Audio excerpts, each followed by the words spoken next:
Yes, Roma wines taste better because only Roma selects from the world's greatest wine reserves for your pleasure. And now, Roma Wines, R-O-M-A. Roma Wines present Suspense. Tonight, Roma Wines bring you Miss Angela Lansbury in A Thing of Beauty, a suspense play produced, edited, and directed for Roma Wines by William Spear.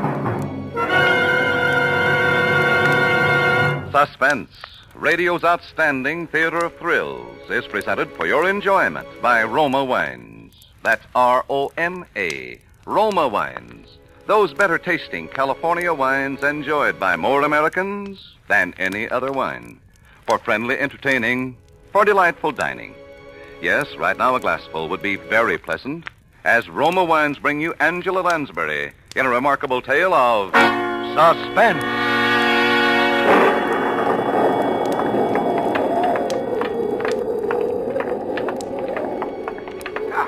Now, if you will give me your arm. Yes, sir. Oh, thank you.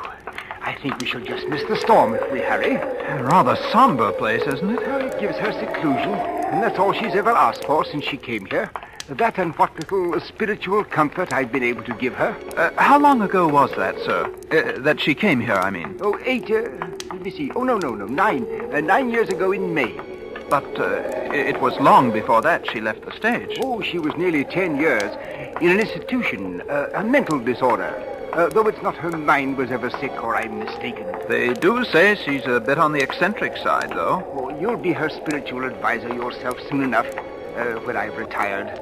And I want you to meet her without prejudice. And one day I'll tell you what I know, which goodness knows is little enough, and what I have reason to believe, which is somewhat more. It seems we'll just about escape adventure. Yes. She lives completely alone? Oh, the one servant, that's all. Oh, Father Benton. Ah, Suzette. This is my new curate, the Reverend Mr. Sedley. We're here to see Miss Tremaine. Well, does she know you are not alone? My good Suzette, I haven't any idea. But you might let us in out of the rain while you so inform her. But very well, come in. Thank you. Thank you. If you will wait in the study, I will ask if Mademoiselle is able to see you. What in the world has got into the woman? She knows Miss Tremaine's been seeing me every fortnight at the same time for 9 years. Oh, there's a picture here. Is it of her? Probably. My word, she was a beauty. Oh, your father could have told you. Yes, she was a legend of 2 continents. It must have been a very tragic thing to make a woman like that shut herself away. Is it true, sir, that she sees no one but you? No one. As far as I know, she has never set foot outside this house in all the time she's been here. Nor has she ever had a single visitor beside myself. But why? Mademoiselle will see you now, Father. In her parlor, across the hall. Oh, thank you, Suzette.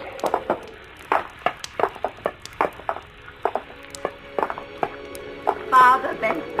Hello. Come in. Thank you. I do hope you don't mind my receiving you in the dark, but I have a mortal dread of lights during a storm. Oh, not at all, my dear. You'll find 2 quite comfortable chairs just there by the window, I think. Oh, thank you. Madeline, this is my new curate, Mr. Sedley. Oh, yes, Mr. Sedley. It's a great pleasure to meet the famous beauty, even in the dark. Yes, I suppose you've heard of my beauty, Mr. Sedley.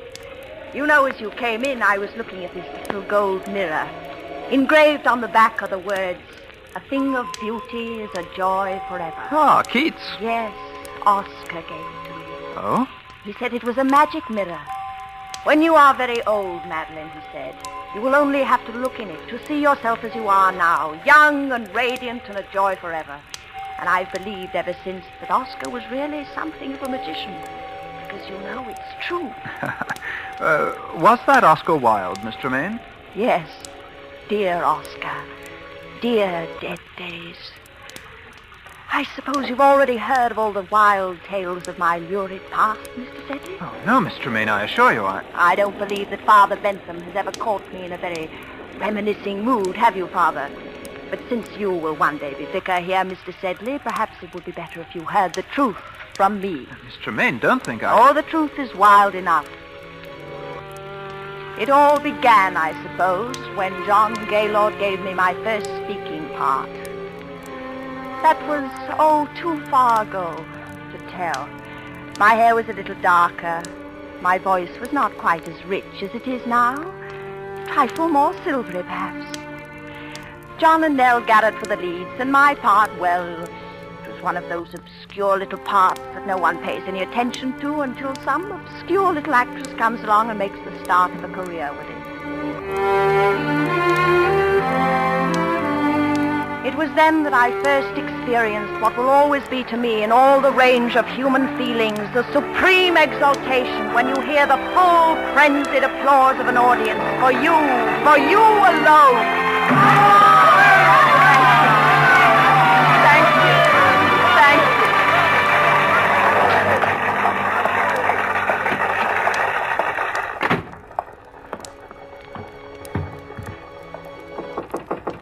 Yes? Madeline, may I see you? Oh, come in, John. Madeline, you are marvelous, simply marvelous. Thank you, John. Such a little fool. A fool? I've told you to play the part down, but it's getting worse and worse. Tonight she's absolutely furious. She's going to make trouble for you, Madeline. Trouble? What kind of trouble? Oh, you don't know Nellie Garrett. But I know my audience, don't I? Oh, Madeline, you're so young and foolish and so beautiful. Why, thank you, John. So terribly beautiful. Oh, John, you're leading up to it again, aren't you? Oh, Madeline, this play isn't going to last forever. Even you can't keep it alive much longer. My dear, why don't we make plans together now? We could have our own company. As the great John Gaylord and Mrs. Gaylord? No, of course not. Why, in a couple of years, you'll be as famous in your own right as Nell Garrett herself. Perhaps I don't want to wait a couple of years. Besides, John, I don't love you. Oh, well, do you love anyone? No, but when I marry, it will be an up-and-coming young member of Parliament like you. Oh, you're in for it now, Madeline. Right away. So there you are, my fine... Now go easy, Miss Garrett. She's meant no harm. No harm indeed. She has merely ruined my entire last act curtain for 29 consecutive performances, hoisting her skirts clear above the ankle, ogling the stalls like a music hall Gretchen. It's only because it's that kind of a part. Oh, is it indeed? Well, as long as I play the leads in this company, I will not have my best speech in the whole play utterly ruined by rowdy applause for the gutter antics of a half-baked ingenue. Oh, Nell, please, you're making a fool of yourself. And while we're on the subject, Mr. Gaylord, there are a few points I should like to discuss with you. When you help Miss Tremaine down from the swing in the second act, there's no need for you to keep your arm around her during the entire remainder of the scene. I'll admit that she appears ready to swoon at any moment. But one peep show performance is quite enough for an evening in Drury Lane. Well, really, Miss Garrett, if you can no longer hold either your audiences or your lovers... You cheat! Nell! Oh, Nell, really, I'll kill you for that, Nell Garrett. If I die for it, I'll kill you.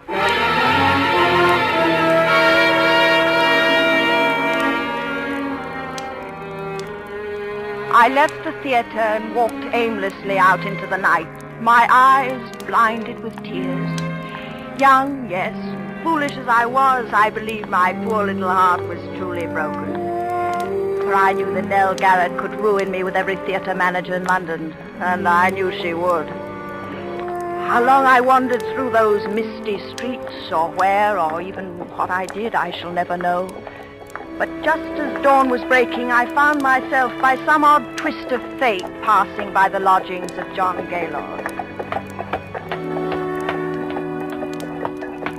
On a sudden impulse, I climbed the steps to his door. Yes? Madeline. Hello, John. My darling, did anyone see you? See me? Come in, come in. Where have you been? Oh, just walking. Good Lord. Alone? Yes, why? Don't you know? Yes, John, I'm afraid I do. My career... Your career. Oh, my poor child. John, what is it? Don't you know that Nell Garrett's been found dead with a knife in her back? Dead? Murdered. Oh, John. The police have been looking all over London for you. I've been expecting them here every moment. For me? Of course for you. But why? Madeline, last night you threatened to kill her in front of a dozen witnesses. Why wouldn't they be looking for you? Now, Madeline, listen to me now. Where did you go? What did you do? Didn't anyone see you? Didn't you talk to anyone? No. But you've got to tell them something. What can I tell them? Because if you don't, they'll... Yes, they'll hang you, Madeline. No. Please, Madeline, you've got to think. Try to remember something.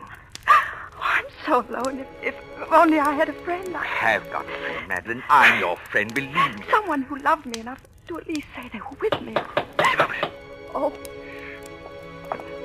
Who is it? Inspector Curated, Scotland Yard. Madeline, in there, quickly, the bedroom. John. Don't worry, I'll tell him something. Hurry. I'm coming. I'm sorry to rouse you at this early hour, Quite sir. all right, sir. Come in.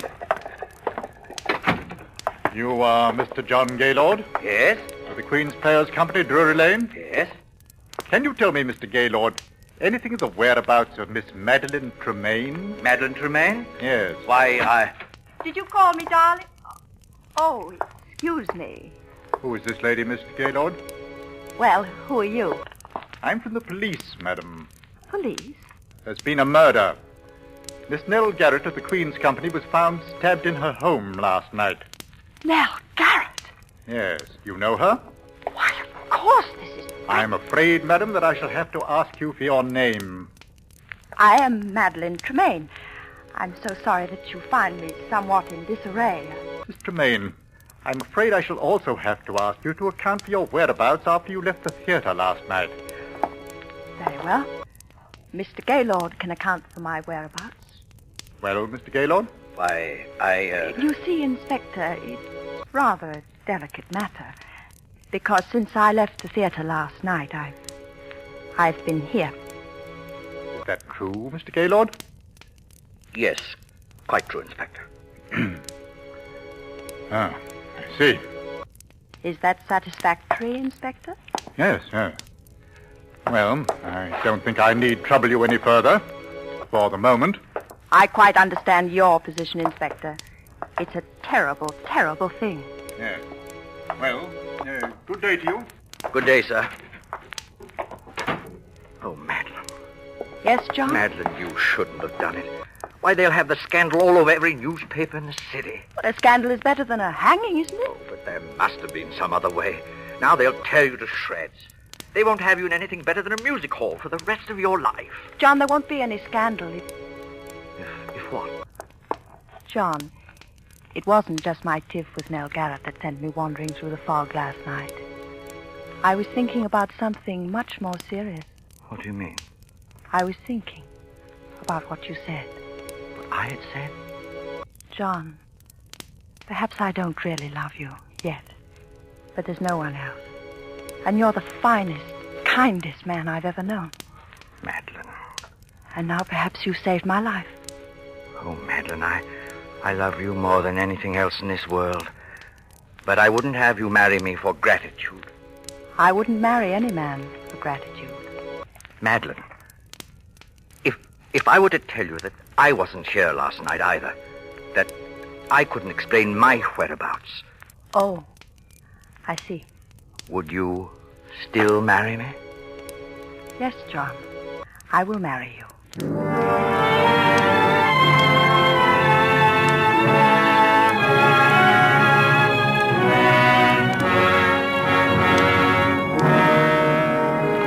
For Suspense, Roma Wines are bringing you Angela Lansbury in A Thing of Beauty. Roma Wines' presentation tonight in radio's outstanding theater of thrills, Suspense.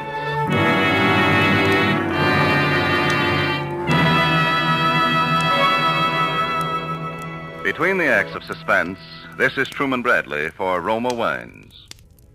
Whether you serve wine infrequently or often, enjoy the better taste of Roma Wines.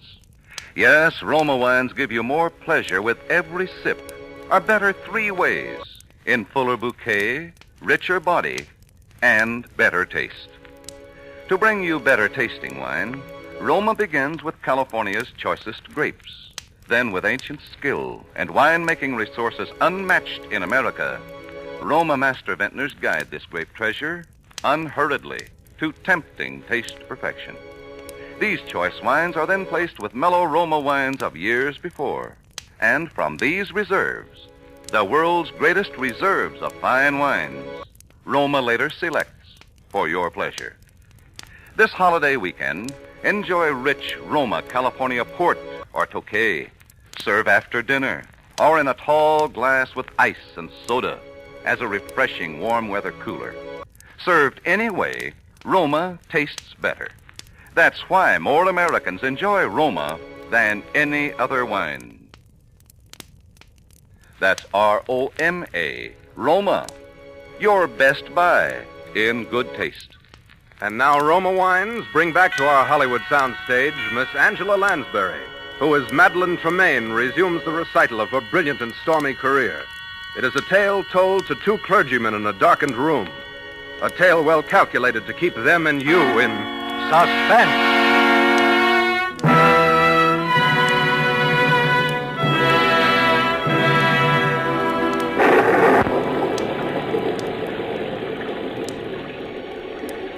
Shall I continue, gentlemen? Oh, yes. Please do, Miss Tremaine. It's most absorbing. Indeed it is. Really? I hope you don't mind the lights turned off. It's the storm. I suppose I am a sort of an elemental creature, but I always love to sit here and have it dark when it's stormy outside. Not at all. Well, then, our marriage was a very happy one. Perhaps not entirely in the high tradition of grand passion, but a thoroughly comfortable, civilized relationship. Until something happened which is so often a tragic feature of wedded life between two stage personalities. You see, for the first 2 seasons, John and I always played together. And then managers began to ask for me alone. What could I do? I was young, just reaching the peak of my career. John was past his prime and popularity, and so at last he had no longer even tried to have a career, but lived along on false hopes and idle dreams and tiresome reminiscences, and, well, took up those little hobbies to pass the time away. Grew a little stout. It was very difficult for both of us. And then, for me, came the time and opportunity that every actress dreams of.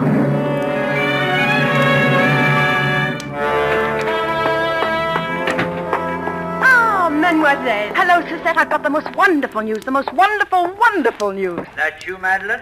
I'll tell you all about it later. Oui, mademoiselle. Yes, John? Come in here a moment. I want to show you something. Where are you? I'm in here in the den. Oh, good heavens. Now what? I thought I'd keep it a secret until I had my first exhibit, but I couldn't wait. I've taken up etching. Etching? Yes. Look, here. What's that? You? What? Well, it's only the copper plate, of course. You see, the whole principle of etching is... Oh, Madeline, look out. What's the matter? You almost knocked over that vat of nitric acid. One drop of that on your beautiful white skin would burn a hole right through you. Well, if you must have that sort of thing around, darling. Well, of course, that's the whole thing. You see, the sketch simply scrapes the wax off the copper plate. Then you drop it in the acid. Well, and... that's very interesting, darling, but... Oh, yes. Well, tell me, what happened in town? Anything? Anything. Everything. Plans, eh?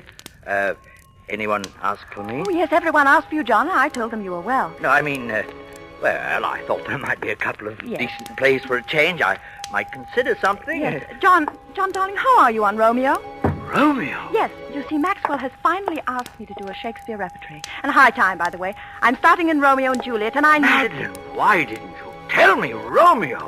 We'll be a sensation. It's just the very thing I Yes, need. darling, I know. to- Now, oh, John... I can do it all right. Take off a little weight, brush up in the lines. I've done it before, you know. I know. John, oh, darling. Madeline. Oh, you're the dearest wife and the best friend a man ever had. You know, lately I've actually wondered sometimes if you might not think I wasn't... Oh, my darling. I know, John, but don't count too heavily on this. I'm not quite sure yet that things will work out. you Work know. out? How else can they work out but perfectly? Very well. I'd like to begin reading here at home first, tomorrow evening.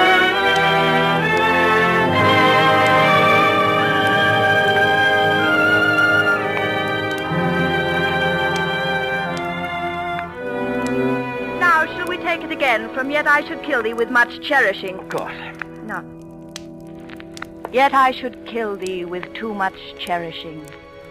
Good night, good night. Parting is such sweet sorrow that I shall say good night till it be morrow. Sleep dwell upon thine eyes, peace in thy breast. Would I were sleep and peace, so sweet to rest. Yes. Yes, but you see, on those last, you should really already be moving off the stage. You don't want to make too much of them. After all, the scene really ends when Juliet leaves the balcony. I know, but you can't just throw them away, Madeline, dear. Those are very famous lines. Yes, but, John, we mustn't think so much in terms of lines as a performance. Pardon, mademoiselle. Yes, Suzette. Monsieur Alexandre Duncan is here. Oh, yes, show him in. Oui, mademoiselle. Alan Duncan, what's that young ham coming around for? Well, John, I've been meaning to tell Hello, you. Madeline. Hello, Alec. You know my husband? Oh, why, yes, of course. How'd you do, Mr. Tremaine? The name is Gaylord. Oh, yes. Of course, Mr. Gaylord. Well, I say, aren't I the luckiest fellow in the world? Are you? John. To be playing Romeo opposite Madeline Tremaine? Oh, Madeline, when I got your cable, I could hardly believe it. I jumped on the boat without even packing a bag. Is something wrong? John, I've been trying to tell you, but I didn't want to hurt your feelings. If I've interrupted something... No, it's all right, Madeline. Alec. John, please don't make a scene. I had to have someone to rehearse with me until Alec got here, and I knew you wouldn't be the slightest help to me if you thought... Oh, Madeline. John, why must you make an issue of this? I've always known you were a thoughtless, selfish woman. But I never would have believed that you could do anything quite so vile. How dare you speak to me that way? You didn't really think that a man with a 40-inch waistline and a double chin could ever play Romeo, did you? Madeline, I say... Get out of here. Get out! Get out! Get out! I say... Oh, I have to go and apologize, I suppose.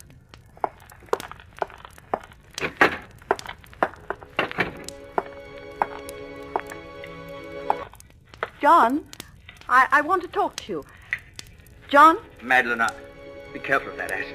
Acid? Oh, John, I'm terribly sorry for what I said. It was beastly of me, and Oh, it's quite all right, Madeline. Oh, John, I knew you'd see it that way when you came to think. Yes, because you see, I am going to play Romeo. Oh, really, John? Must we go through it all over again? Madeline, I've forgiven and forgotten a lot of things since we've been married. I've pushed you out in front. I've given you the spotlight. Watch your regard for me become somewhat less than for your servant, if somewhat more than for your dog. John, now look here. But this, if only for my self-respect, I will not allow to dangle before my eyes the thing that I wanted most in all the world, except your beauty, that I gave it up for. The thing I've been wanting so much I didn't dare admit it to myself. And then to have you snatch it from me. No, Madeline, no.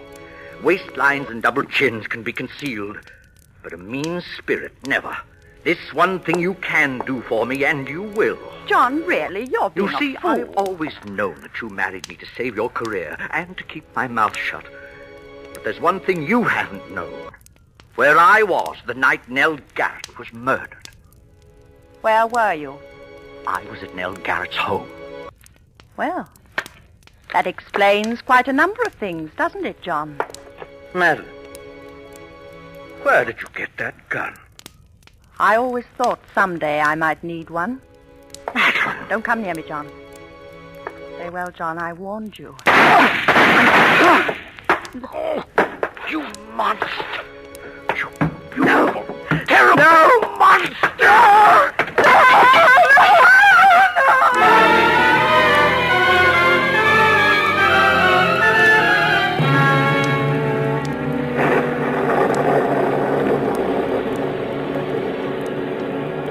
You see, as he sank to the floor, he hurled the bowl of acid in my face.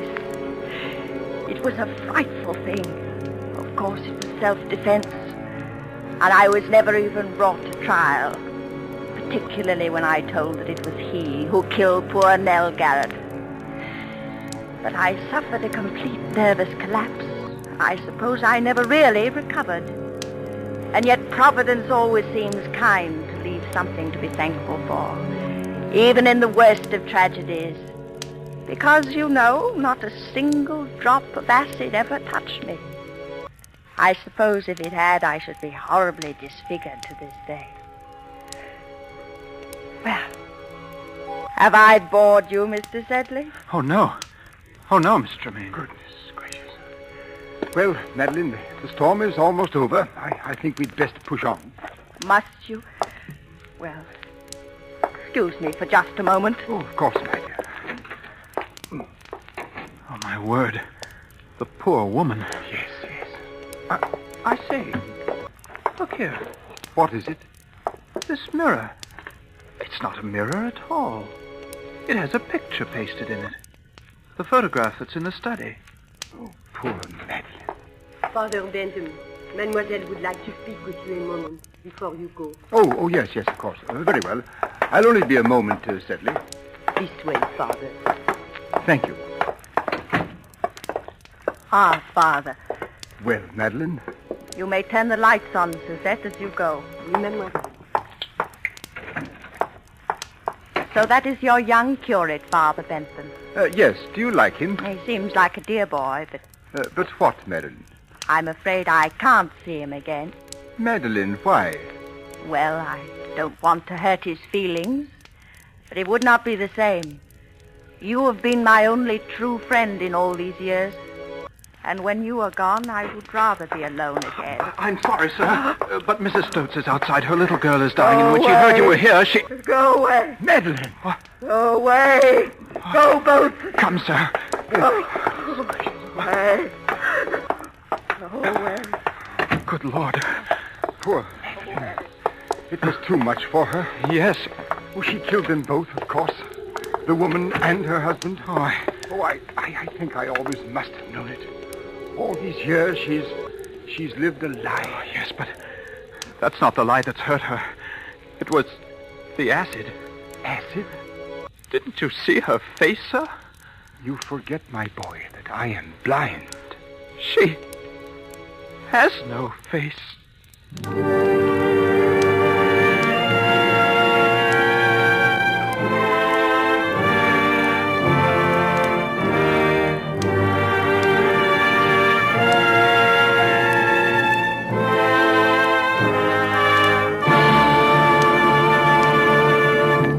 Suspense, presented by Roma Wines. R-O-M-A, Roma, America's favorite wines. Before we hear again from Angela Lansbury, star of tonight's suspense play, this is Truman Bradley reminding you that in Roma Wine, you enjoy an important difference, an extra dividend of pleasure in fuller bouquet, richer body, and better taste. Yes, Roma wines taste better because Roma selects better tasting wines from the world's greatest wine reserves. Discover for yourself why more Americans enjoy Roma than any other wine.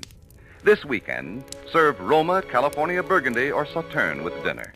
You'll agree that Roma is a premium wine in everything but price. And now, Angela Lansbury. Hello.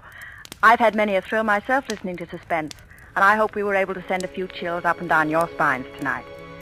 I'm sure next week's program will, when Roma Wines bring you Hume Cronin in Make Mad the Guilty. It's a real thriller, so don't miss it. Good night.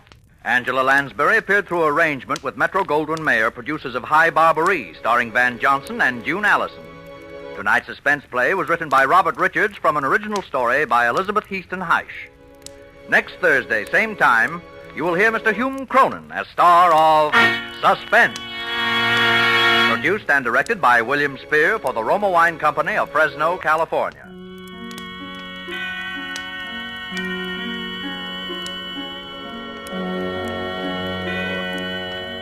In the coming weeks, Suspense will present such stars as June Havoc, Vincent Price, Marcia Hunt, and others.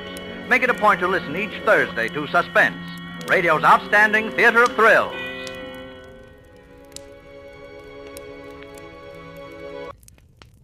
A famous name presents a great experience in taste luxury. C-R-E-S-T-A, B-L-A-N-C-A. Cresta Blanca. Cresta Blanca. Yes, for the most discriminating, Cresta Blanca offers two rare California sherries, Dry Watch and Triple Cream. Compare Cresta Blanca Dry Watch and Triple Cream with the world's finest sherries, regardless of price. You'll find Cresta Blanca Dry Watch and Triple Cream unequaled in America, unsurpassed anywhere. Shenley's Cresta Blanca Wine Company, Livermore, California. Listen to Suspense next week, same time, same station. This is CBS, the Columbia Broadcasting System.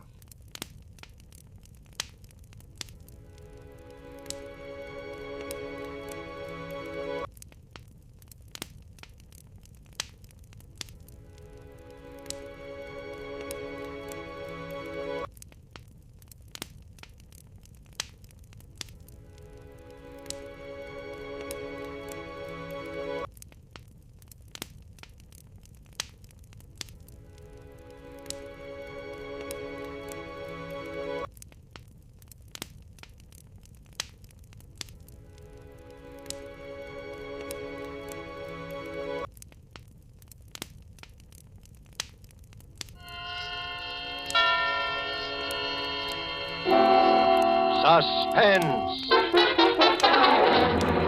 Tonight, The Diary of Sophronia Winters, starring Agnes Moorehead and Ray Collins. Suspense is presented for your enjoyment by Roma Wines. That's Roma, Roma Wines. Those excellent California wines that can add so much pleasantness to the way you live, to your happiness in entertaining guests, to your enjoyment of everyday meals. Yes, right now a glassful would be very pleasant as Roma Wines bring you Suspense. This is the man in black, here for the Roma Wine Company of Fresno, California, who tonight from Hollywood bring you as stars Miss Agnes Moorehead and Mr. Ray Collins. Miss Moorehead and Mr. Collins will appear in A Study in Terror, written especially for them and for Suspense by the distinguished radio playwright Lucille Fletcher. But before we take you to the scene of our drama, let's conjure up a scene of our own. Let's imagine ourselves in sun-drenched Havana, dining in the gay Club Montmartre. As you listen to the music, you put down your wine glass to tell our host how much you enjoy his hospitality. Part of the credit belongs to Cuba, he smilingly acknowledges, but part of the credit belongs also to your country for producing this excellent wine, which adds so much to our enjoyment. For this is Roma Wine from California in your own USA. Now, it is a fact that connoisseurs of many other lands know the excellence of Roma wines, made in famous wineries located in the heart of the choice wine districts of California. But millions of Americans also know these things and have made Roma by far America's largest selling wines. Here at home, Roma wines are truly inexpensive. No duty, no overseas shipping costs to pay. And for only pennies a glass, your meals, your entertaining can have the added delight of superb Roma wines. You will find them of truly excellent flavor and character, fine products of age-old winemaking skill perfected by modern quality controls and tests. Ask for Roma, Roma Wines, made in California, for enjoyment throughout the world.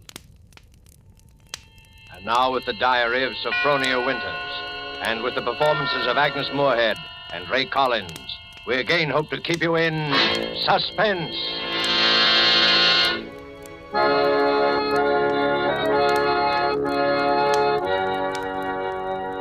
February 1st, St. Petersburg, Florida. I, Sophronia Winters, have hereby begun this diary because on this date I feel for the first time that I've begun to live. Diaries are no good unless one has thrilling experiences. For 40 years, I've never had what could really be called a thrilling experience, but Papa's death has changed everything. Here I am in beautiful St. Petersburg with everything to start life anew, money in my purse, 2 suitcases full of new clothes, and a gorgeous new permanent wave. And Florida is really the land of romance. It doesn't matter whether you're 17 or 70. There are parties and dances and bingo games and flirtations for all. My landlady, in fact, tells me that people often become engaged and even married to perfect strangers overnight. I'm still shy, of course, but just the same, it's such fun and so thrilling to think one's fate may be just around the corner. February 3rd. Oh, diary, it is beginning. This morning when I came out of my lodging house to go down to the beach, I noticed a man, a thrilling-looking man, sitting across the street on a bench. It was just as though he were waiting for me, because when I came out, he sort of started up as though he knew me. Of course, I didn't speak first, but I knew the minute I started down the street that he was following me. Well, I got to the beach and sat down with my magazines, and suddenly there he was, strolling toward me with a broad smile. Well, sitting out here all by your lonesome? Oh, yes, I am. Been down here at St. Pete long? Oh, just 3 days. 3 days? That's a long time. It's a wonder I didn't spot you before. Mr. Johnson's the name, Johnson. Hiram Johnson. I came from Green Harbor, Maine. Run a big hotel up there summers. Well, that's my whole history in a nutshell. Oh, my name's Sophronia Winters. Sophronia? Yes. Well, you know, that's quite a coincidence. My sister-in-law's name was Sophronia. Oh. Sophronia Johnson. You ever heard of her? She looked quite a bit like you, too. Sophronia Johnson? Mm-hmm. No, I'm afraid I haven't. Who was she? Someone very famous? I'm so ignorant about these Well, things. that's all right. Say, look at that sun, will you? I'd say it was pretty nearly time for lunch. You know, Sophronia, it's kind of mysterious, us finding that 9-point starfish on the beach together. My sister-in-law, Sophronia, used to collect 9-point starfishes. To think your name, Sophronia. You find a 9-point starfish with me. Well, it kind of draws us together, huh? Diary, darling, he is wonderful. Strong, kind, warm-hearted, so generous. I feel as though I knew him completely, as though I'd known him all my life. What's the good of waiting, Sophronia? I've got to be back at the hotel in a week. We may never see each other again. Oh, Hiram, don't say that. I couldn't bear Then it. let's do it right away, tomorrow. There's a parson out on Coral Avenue who'll do the job for us. We can take a nice moonlight drive out to the alligator farm. Afterward, have a nice shore dinner. Then climb on board the Orange Blossom tomorrow night from Maine. Maine. Oh, it's all so wild, so mad, so thrilling. But what would your family think? Wouldn't they be shocked? Well, my family's all dead. I'm my own boss. I'd have to help you run that big hotel. I wonder whether I could do it, meeting all those people. Oh, don't worry about that. Just think of Maine. The big, dark pine woods, the sand, the bay. The two of us alone together. The two of us, alone together.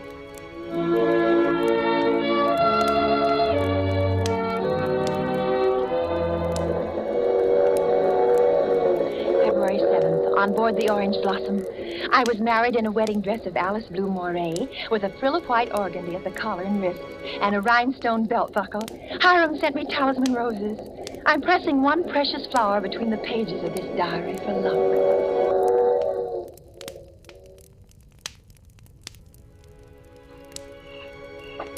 You'll see it beyond this bend in a couple of minutes. Bags heavy? No, not particularly, dearest. Oh, I can't get over that taxi manifestation. Imagine his insolence, saying he didn't want to drive. There's the place. Oh, wait a minute. I don't want to look until I put down these bags. Now, where? There. Through those big pines. Oh. It is big, isn't it? 125 rooms. So many fire escapes and balconies and porches and towers. I stayed in a hotel like that once, years ago, with Papa. It was very fashionable and... My grandfather built that place 50 years ago. It hasn't been changed much since. No. Of course you put in modern plumbing. Not yet. Well, here we are. Walk in. What's that? Just a foghorn out in the bay. Fog? We get it almost every night in this kind of weather. What are you locking the gate for? Why not? There's nobody coming in after us. Or going out again for a while. But I thought you said the hotel... The hotel's empty. Empty?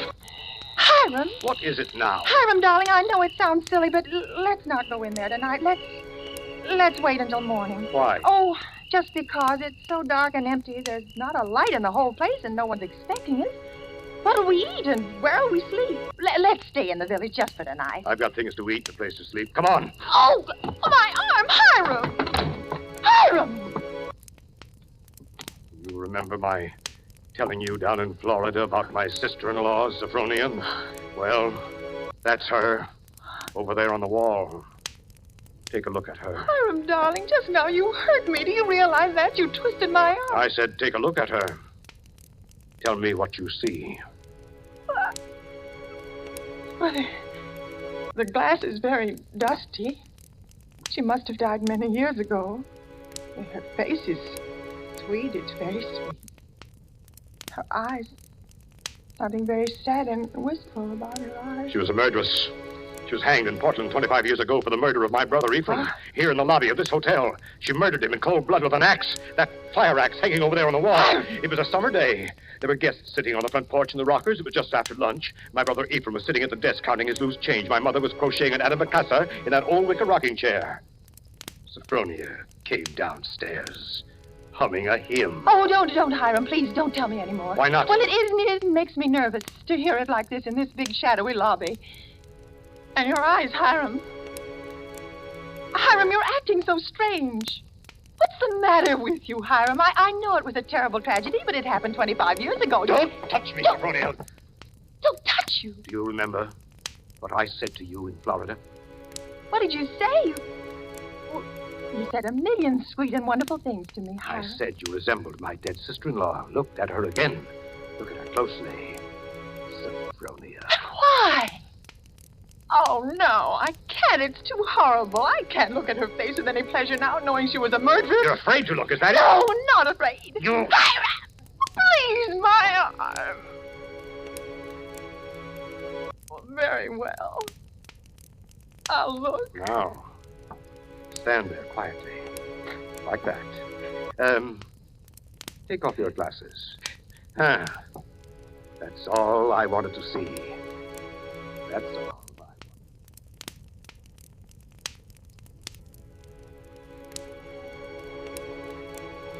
February 12th, Green Harbor Hotel, Maine.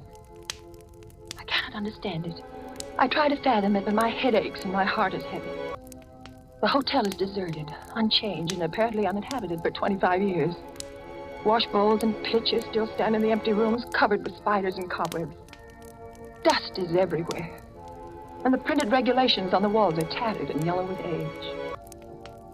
A row of broken rocking chairs on the front porch faces emptily out to sea. Can he mean this to be my home? He's downstairs now in the shabby parlor off the lobby, playing the harmonium.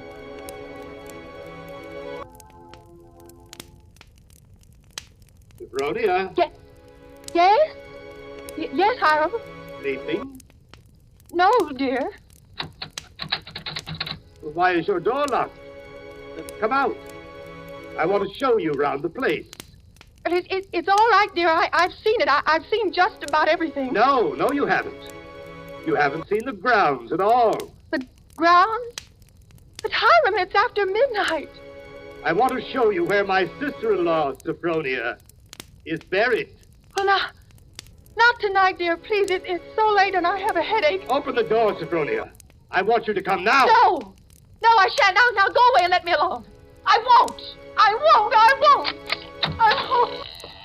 It's no use carrying on like that. You see, I've got past these.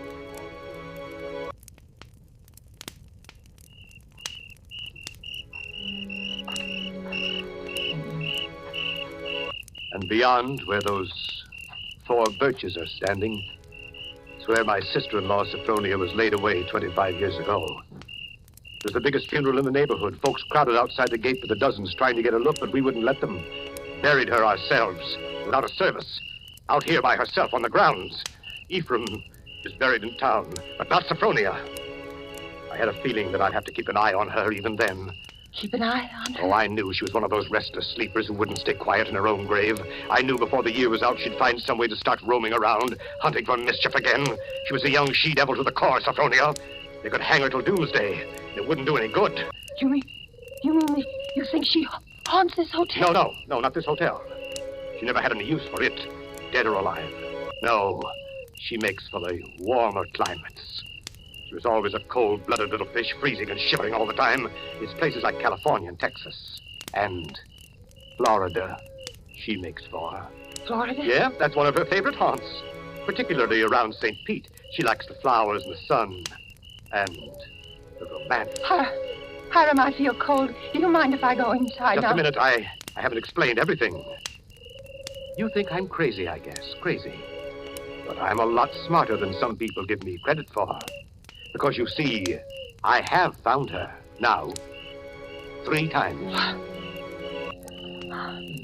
Do you, see that grove of birches over there? Under every one of them's a grave. I've found her wandering the earth in disguise 3 times. And I've killed her 3 times. And it still doesn't do any good. She's still restless. You mean you've killed 3 different women? So now I keep another grave to remind her. It's waiting now. Would you like to see it, Sophronia? No, Hiram, no, please. Are you afraid to see it, No, Sophronia? Hiram, you don't mean to say that you think just because my name happens to be Sophronia and that I look a little like... Think what, Sophronia? Nothing.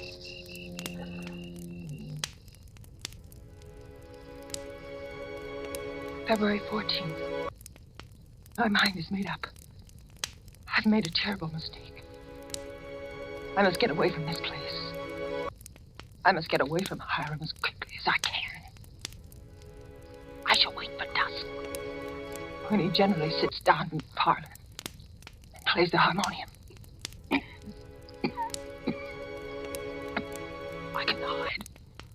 can hide a little earlier in one of the deserted rooms. And then, when his back is toward the lobby, slip out the front door.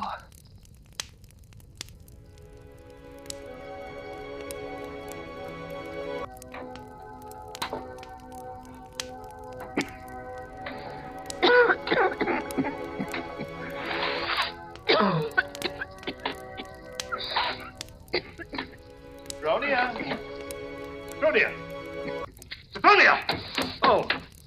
Oh, there you are. Why, what's the matter? Anything wrong? No, Hiram. You didn't want anything outside, did you? Because if you do, you'll have to ask me to get it for you. You see, I always keep this front door locked. Yes, And yes, Hiram. the back door, too. All the doors leading out into the porches and the fire escapes, and a good many of the windows. Makes one feel safe from thieves and peeping Toms. Oh, you got a cold. Well, that's too bad. Yes. Yes, I must have caught it last night. Outdoors. The damn. You ought to be in bed, a good one. The only good bed in the house is in my sister-in-law Sophronia's old room. Oh, no, Hiram. I'm all right. It's just a little head cold. Oh, little head colds often develop into pneumonia. Too bad I didn't think of that before. You might have slept in it from the very beginning. Here, up these stairs. Why, what's the matter? Are you so weak? No, I'm all right. This room's the cleanest in the hotel, too. I've always had a sort of suspicion about that. Yeah, you see? I've kept everything as it was. What's the matter? Nothing. It's just... Seems kind of familiar? No, it's just that seeing it so clean. Seeing it as though someone were living there, as though they'd only just stepped out for a moment. It's just as she left it that afternoon when she walked down to murder my brother. You see her needlework on the table with a needle sticking in it? Her hymn book still open? She was very fond of singing hymns, Sophronia was. Had a nice voice, too. I used to accompany her. Oh. I'll turn down the bed for you. Then you can get undressed while I go and make you some hot tea. No, I don't want any. Here's the closet. You can put on one of Sophronia's dresses now.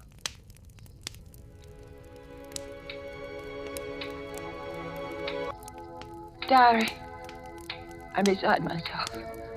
I shall go mad. 2 hours have passed since he locked the door on me. Night has fallen. I'm alone. Alone in this horrible room with its hideous little mementos of death.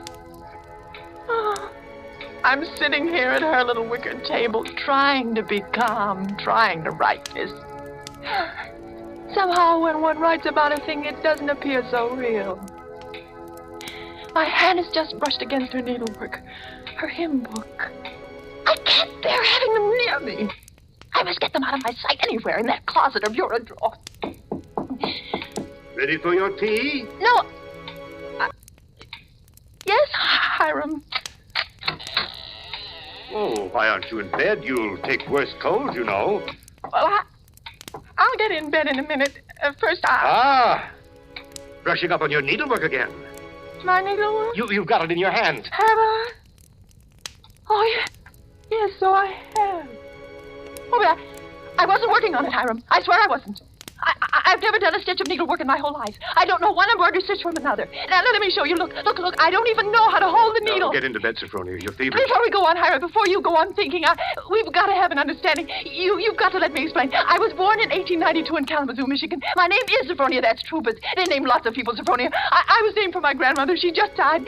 Yeah. Oh, no, you've got to listen to me. I lived in Kalamazoo all my life. My father was vice president of the Kalamazoo First National Bank. Everybody in town knew him, and they know me. If you'd only just write a letter or send it, why, I never heard of Green Harbor my whole life. I never went anywhere. No. For almost 10 years, I stayed home day in and day out, nursing Papa. He had a stroke. I was not in the house. It was a red brick house with green shutters.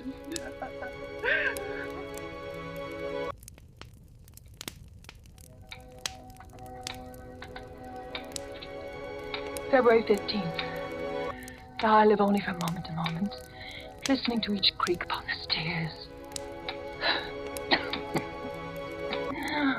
Oh, my cold is growing worse. I've been in bed all day. It's night now. The foghorn has begun to blow again.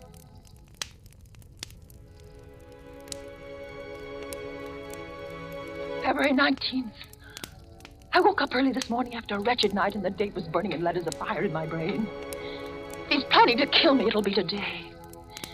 But the hours have been crawling on. It's almost midnight. Why does he torture me like this? I would rather be dead than sit here in this room one moment longer. If he doesn't come in 5 minutes, I shall force him to come. I shall beat on the door. No. No. Rather let me sit quiet praying that he doesn't come. Oh, I want to live. I want to live.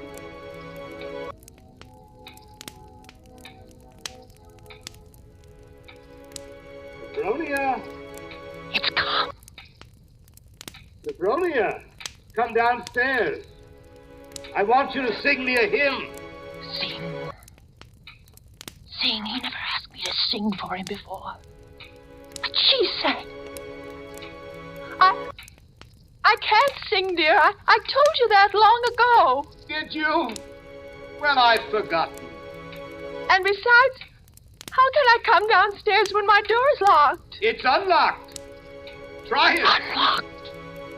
Oh, no. How could it? Oh, it is, and I never knew it. I never knew it. Coming? Oh, you unlocked it sometime while I was just sitting. Why didn't I try a few more times? Sophronia! Yes. Yes, Hiram. I'm coming.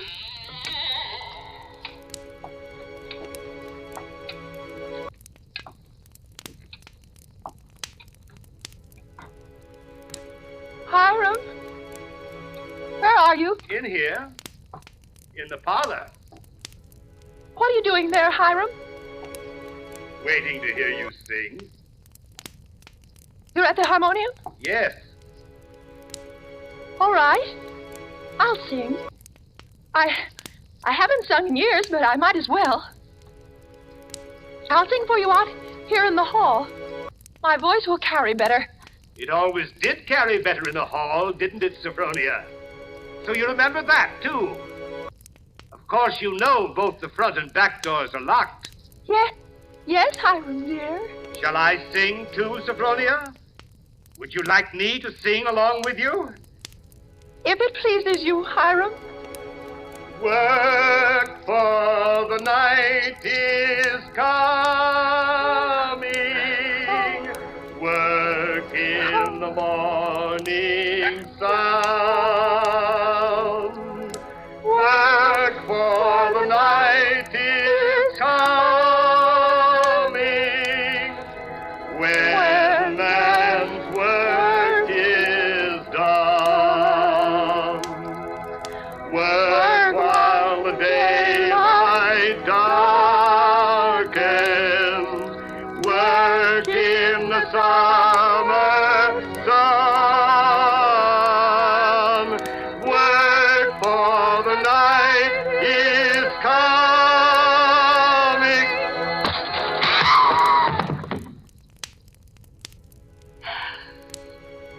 Well, man's work is done.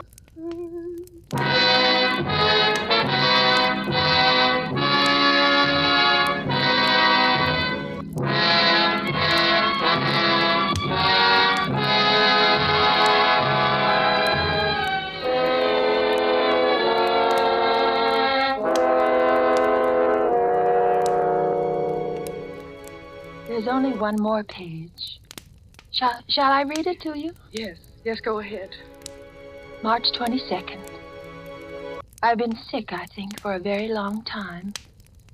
The pages of my diary are blank, but I shall take you out again, poor diary, today and start you over again. No, I shall never look back at the other pages. I shall only write on and on about this nice, quiet place, so that no one reading this diary will ever know that I did it.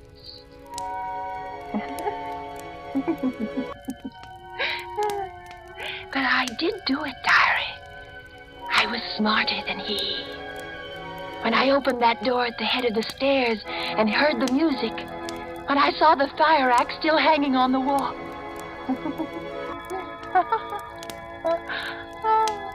I was so cautious, so terribly cautious. I tiptoed like a little mouse, even as I sang the hymn into that room where he was playing. If a reflection of that axe had so much as glimmered across the wood, if he had turned. But I was clever, so much cleverer than he. I kept on singing. And now I'm free. Free as a bird. I'm free, and he shall never catch me now. Not this time or ever again. Because he's dead. Isn't he, Nurse? Nurse, isn't my dear brother-in-law, Hiram, really dead?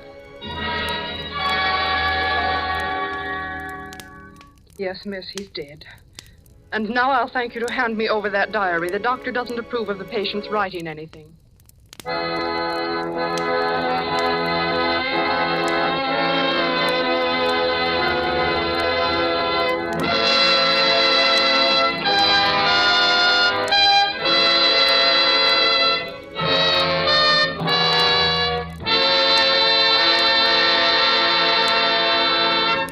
And so closes The Diary of Sophronia Winters, starring Agnes Moorehead and Ray Collins. Tonight's study in Suspense.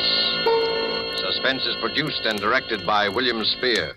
It's my job, it's my privilege to tell you how much pleasure and enjoyment you can add to everyday living by serving Roma wines with meals, when entertaining, or any time. And in hot weather, let me suggest Roma wine cooler offers. Just put ice cubes in a tall glass, half fill it with your favorite Roma wine, then fill it up with sparkling water. For a sweeter drink, just add sugar and stir. Ah, that, my dear people, is really something. And it's so simple, so good, and so inexpensive. It's a fact. The cost of Roma wines is only pennies a glassful. Get Roma wines today. Enjoy them regularly. If your dealer is temporarily out, please try again soon. Just be sure you ask for R-O-M-A, Roma wines, America's largest selling wines, made in California, for enjoyment throughout the world. Agnes Moorehead appeared through the courtesy of Metro-Goldwyn-Mayer and is currently being seen in their production, Dragon Seed. Next Thursday, same time, in an unusual feature performance, Suspense will bring you, in his first appearance as an acting storyteller, the noted American novelist and playwright, Mr. Ben Hecht. Sharing honors with Mr. Hecht as star of the performance will be Mr. Frederick March. You won't want to miss hearing Frederick March and Ben Hecht in Actor's Blood, which will be next week's tale of Suspense.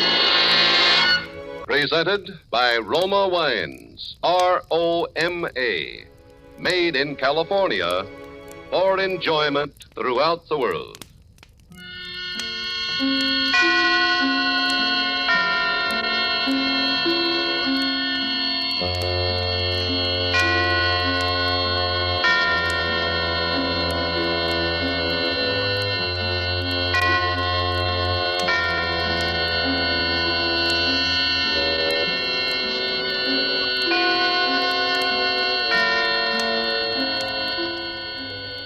This is CBS, the Columbia Broadcasting System.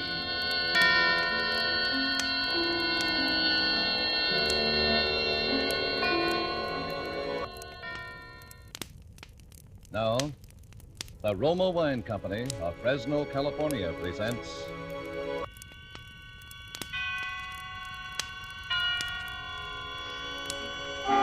Suspense.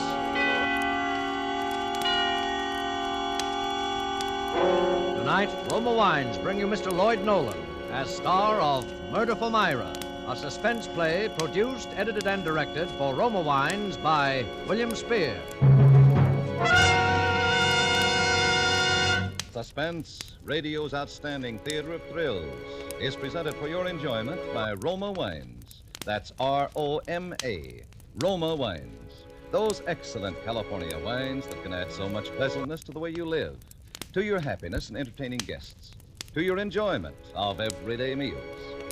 Yes, right now a glassful would be very pleasant, as Roma Wines bring you Lloyd Nolan in a remarkable tale of suspense.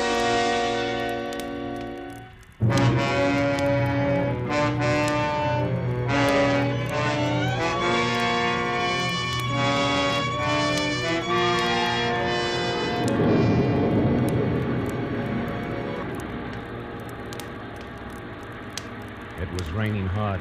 I was on the bus for Hollywoodland. Myra had said, "Take the last bus, Ernie. That'll get you to the house at about 1:30, and I'll see to it that His Highness and I don't get home from the party until after 2. That ought to give you plenty of time to get set." Well, I had taken the last bus, and it was 1:10, and we were coming to Beechwood Drive. Don't ride all the way. Get off at Beechwood and Franklin and walk up, just in case. I pulled the cord. I was following Myra's instruction to the letter.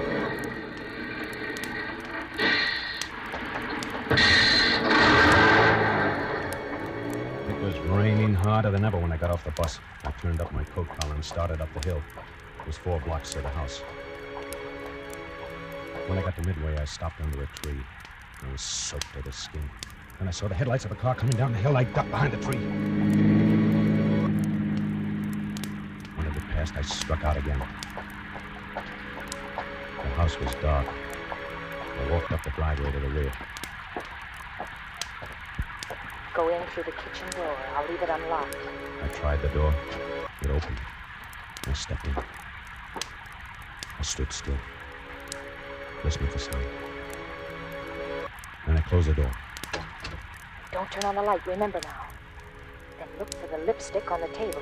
I struck a match. The lipstick was on the table. The lipstick meant that the way was clear for me to go upstairs. The match went out, and I stuck the burnt end in my pocket. There was a puddle of water on the floor where I'd been standing. I got a kitchen towel and wiped it up. Then I wrung out the bottom of my trousers and wiped the floor again. I took off my coat and went to the sink and wrung out my coat, too.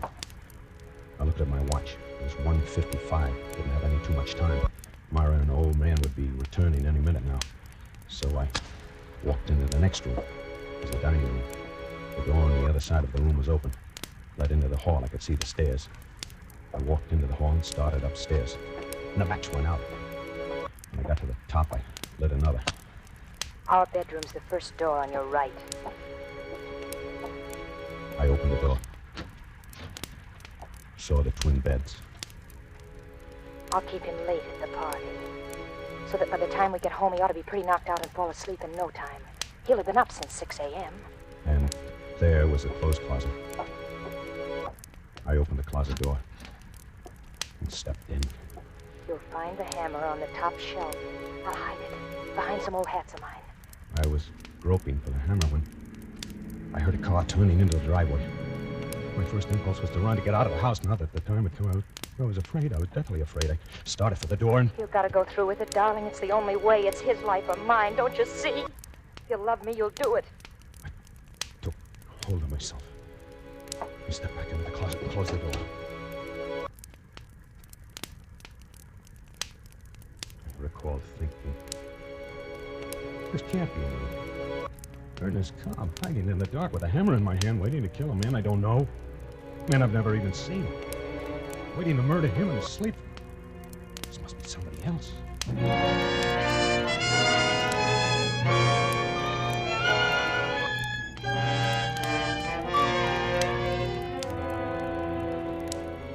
For Suspense, Roma Wines are bringing you as star Lloyd Nolan in Murder for Myra by Lee Horton and Paul Bernard. Roma Wines' presentation tonight in radio's outstanding theater of thrills, Suspense.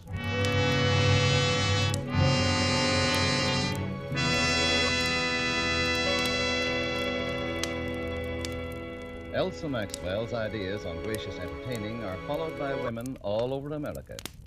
The other day, she said this about Roma wine. One of my favorite wines is distinguished Roma California Sherry, a glorious gold and amber wine, delightfully light and nut-like in taste. Roma sherry is ideal for any occasion, before dinner with appetizers, or during the friendly evening hours. Yes, good Roma sherry, like all Roma wines, is always unvaryingly good. The goodness of carefully selected grapes, brought to perfection in California's choicest vineyards, gently pressed, then, unhurriedly, guided to flavor richness by Roma's ancient winemaking skill. Yet all this goodness is yours for only pennies a glass. Remember, because of uniformly fine quality at reasonable cost, more Americans enjoy Roma than any other wine. R-O-M-A, Roma Wines. And now Roma Wines bring back to our Hollywood soundstage Lloyd Nolan in Murder for Myra, a narrative well calculated to keep you in suspense.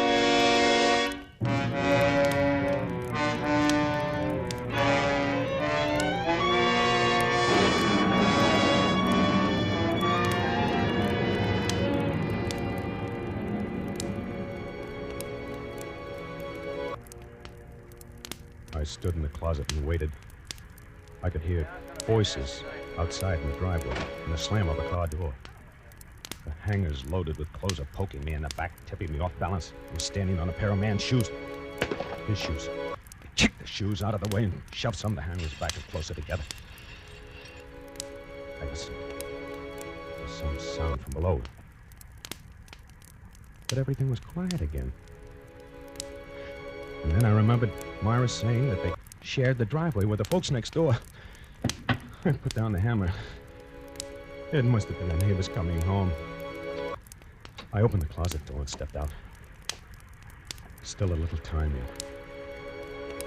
In the darkness, I noticed that Myra had left one of the windows open. It was raining in. I crossed the room, closed it. There was a nightstand by each bed, and an alarm clock on one of them. I never heard a clock that made so much noise, just ticking. It was cold and damp, and I was shaking from head to foot. I couldn't tell whether it was from the cold or from fear.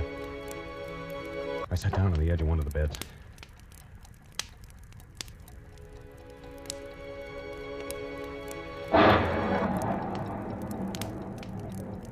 And then I decided to have another look at the hammer. In a few minutes, I was going to have to use that hammer. It's a big, heavy one, Ernie. It'll do the trick, all right.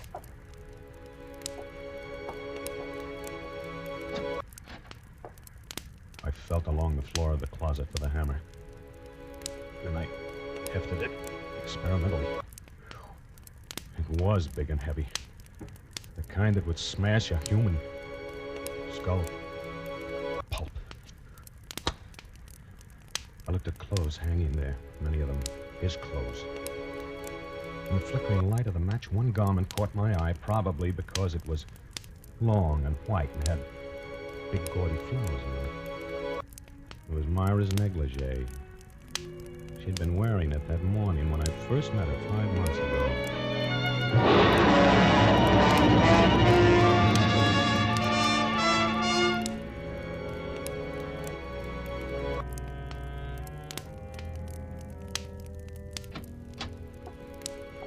Hello. What can I do for you? Oh, good morning. I hope you'll excuse me for bothering. You see, I'm taking a poll of homeowners. What kind of poll? Well, it has to do with your post-war plans. I don't have any. My husband does the planning in this family. I just go along for the ride. Oh, I see. Well, still, if you're not too busy, I would like to ask you a few questions. Why not? I'm just sitting around twiddling my thumbs. Come on in. Thanks. Thank you. It's a beautiful day outside, isn't it? Is it? I hadn't noticed.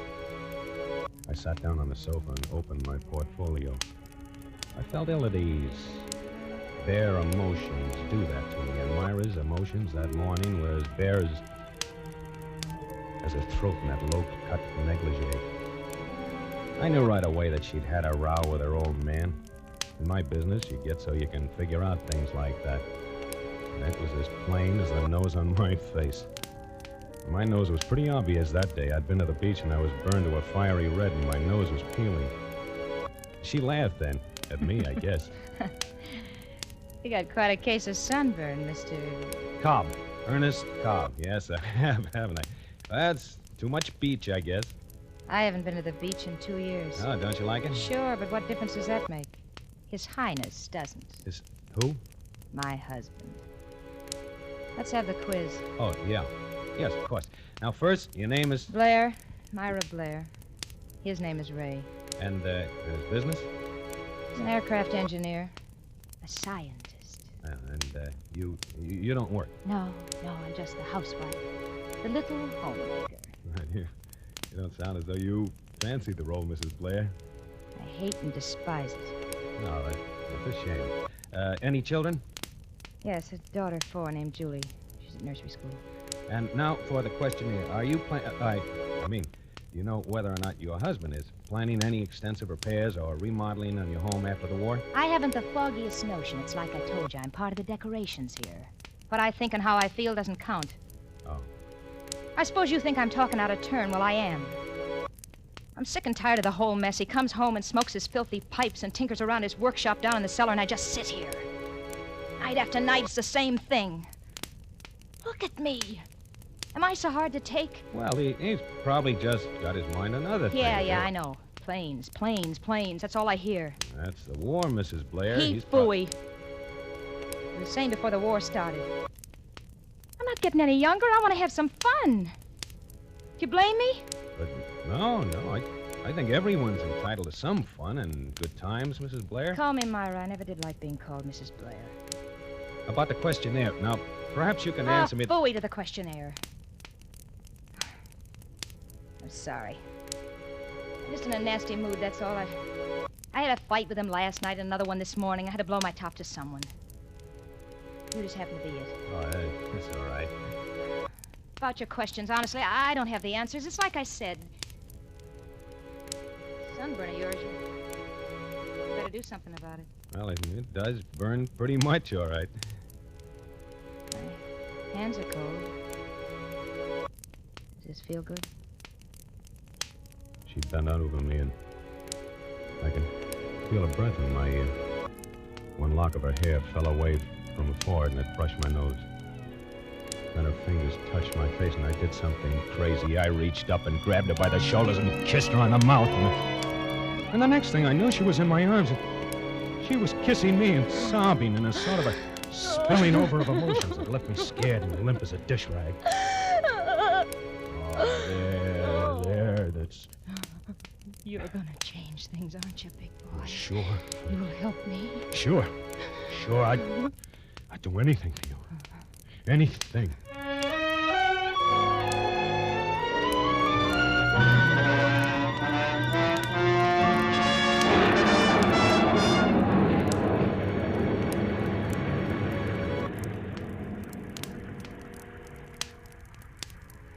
The match went out.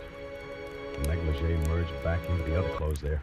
I stuffed the hammer back into the corner and came out into the room again to wait for Myra and His Highness to come home from the party. His Highness. He's unbearable, Ernie. Every time he puts his filthy paws on me, I go all raw inside. No matter what we did or where we went, he was always there, in her mind. We had another fight this morning, Ernie. Do you want me to show you the black and blue marks? And then one night when we were having dinner, it all spilled out.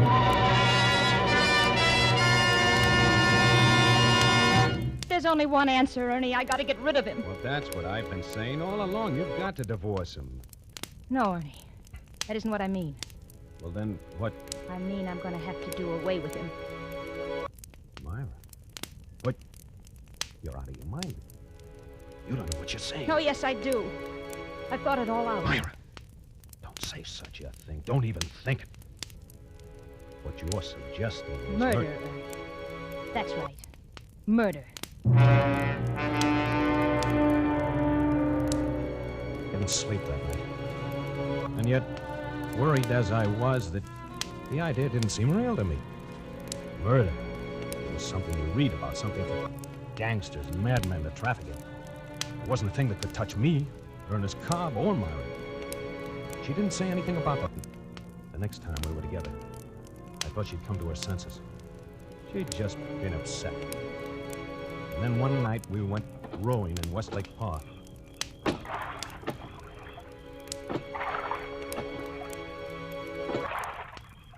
bought a gun.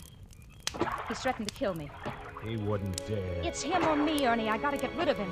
Get rid of him, yes, but not with... What other way is there? I don't know, but... What other way is there? Name it. Well, how are you going to do it, Myra? I'm gonna poison you. You'll help me, won't you? Oh, I couldn't. I'm not asking you to feed it to him. You can help me get a little poison, can't you? I don't know anything about poison. I don't know anything about murder. Well, you can learn, can't you? If you're that dumb, maybe I can find someone else. Myra. There are others who'd be glad to help. Please, don't talk like that, Myra. Well, You know I'd do anything for you. there's a better way, Ernie. What? He's got a big, heavy hammer down in his workshop, Ernie. You could do the trick easy. Oh, no, Myra, not me. I'd do anything in the world for you, Myra. Anything, But the one thing that'd help me out of this mess. It's his life or mine, Ernie. If you love me, you'd do it. I can't do that. I can't. You'd leave it for me to do. No, It'd be a cinch, Ernie. You could sneak into the house some night when we're out and hide until we get home. With that hammer, it'd be all over in a second. And then we'd say a burglar came No, Myra, no. Oh, you don't love me, really. It's all just talk. No, it isn't. You know better than that. I worship you, Myra. I couldn't live without you. Ernie, if you want me, you've got to do it. You've gotta, Ernie. All right, Myra. I suppose I knew I'd have to. It's just a little hard. It used to be the idea, that's all. But I'll do it.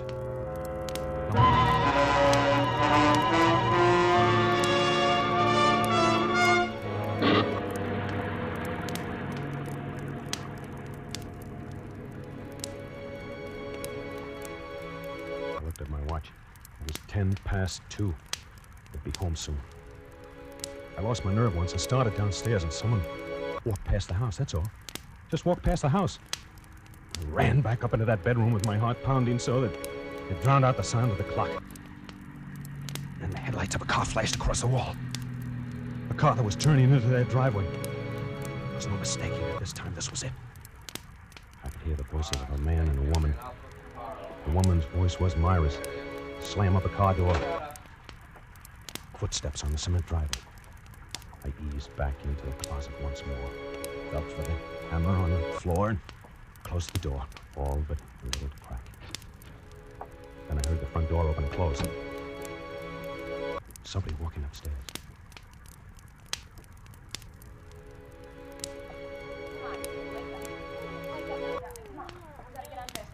It was Myra. The kid was asleep and she was carrying her.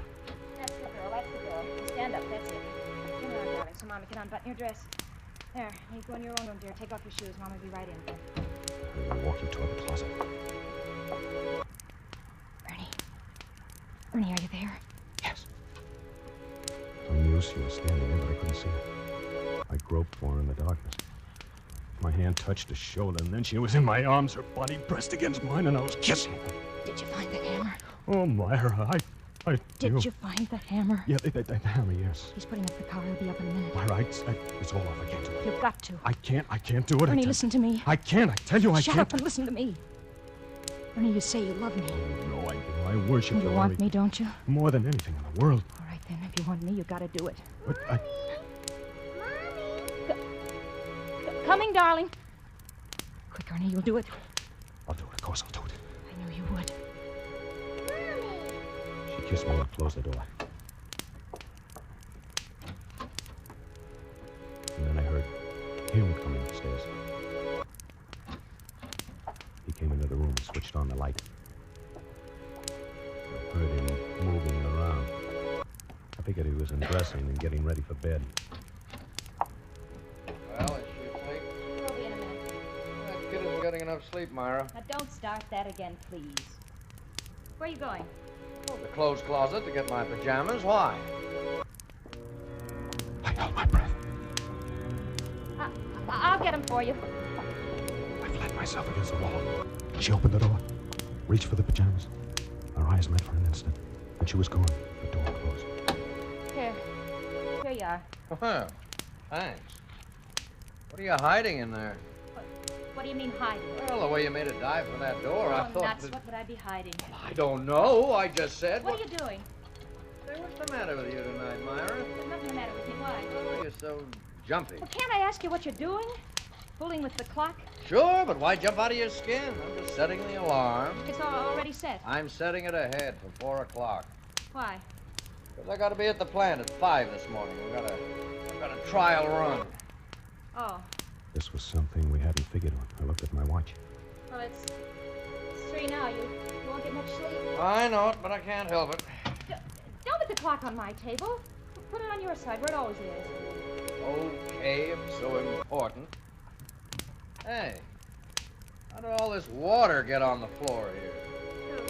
Through the window, I suppose. No, but it's closed. I closed it when I came up. We left it open. Oh. Well, if you're getting up at 4, you better get to sleep, don't you think? Oh, I guess so. I heard them get into bed. Well, good night. Good night, Myra. The stage was set. I breathed easily. Now, I'd only have to wait for him to... Then the thought struck me. Suppose he doesn't fall asleep right away. Suppose he doesn't fall asleep at all. He isn't so tired. Even if it is late, it doesn't sound knocked out to me. And before he can get to sleep, then the alarm will go off, and I looked at my watch. It was exactly 5 minutes past 3. This will never do. I thought I gotta get a hold of myself. I've got nearly an hour yet, and in that time he ought to... I listened. I couldn't hear a sound. Was he asleep? He might be, but I didn't know. I had to be sure. I'd wait half an hour. And if I didn't hear anything by then, I could be pretty certain he was. The minutes dragged on, and I listened. When the half hour was up and I hadn't heard a sound, I sat down on the floor, took off my shoes, and I picked up the hammer and turned the doorknob. I turned it very slowly. Didn't hear a sound.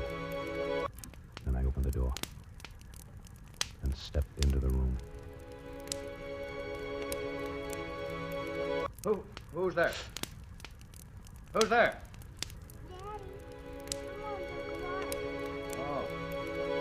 Oh, it's you. All right, baby, just a minute. What?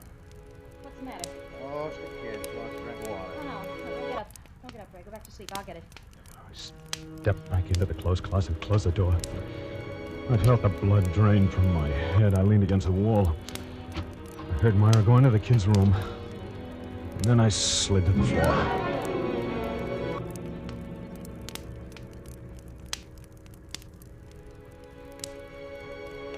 I guess I must have passed out then, or fainted, or something. Because the next thing I remembered was sitting up, startled, wondering where I was. I looked at my watch. It was 3 minutes to 4. I remembered now where I was and what I was there for. I was in the closet.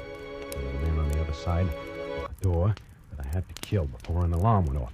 And the alarm went off at 4. I remember that I had to be very quiet because the man was asleep. Everything I did from that time on was automatic. I acted like a man in a dream. I picked up the hammer and stood up. I opened the door and crept into the room. I could see the hands of the clock by his bed. It was almost 4. I didn't breathe. I only listened.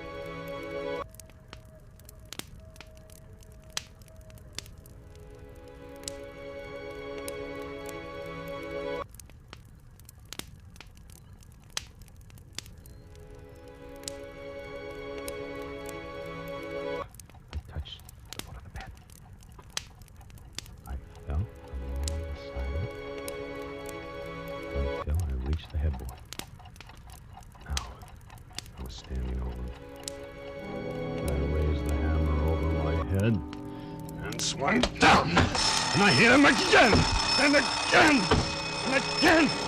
And then I yelled, Myra, Myra, turn it off, will you? Turn the alarm. Hey, Myra, over the corner.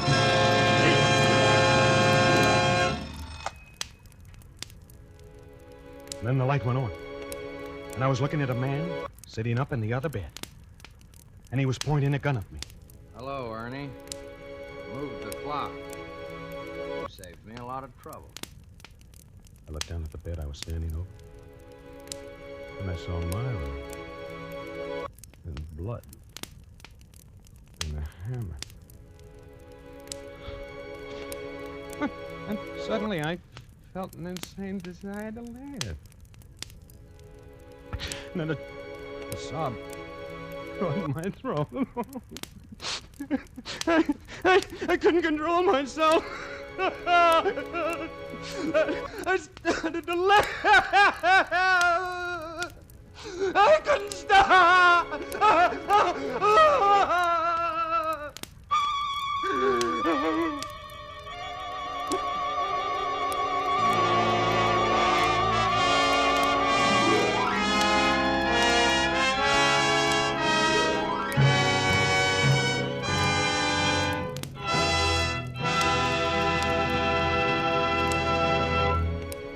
Roma Wines have brought you Lloyd Nolan as star of Murder for Myra, tonight's study in Suspense.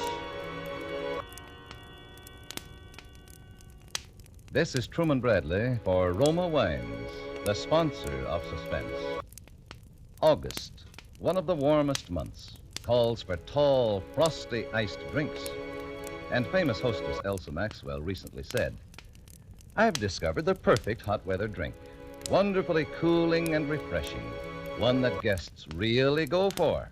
I mean, Roma wine and soda, made with distinguished Roma, California Burgundy, or Sauterne. Yes, Roma wine and soda is simple to prepare. Half-fill tall glasses with Roma Burgundy or Sauterne. Add ice cubes, sparkling water, and a bit of sugar.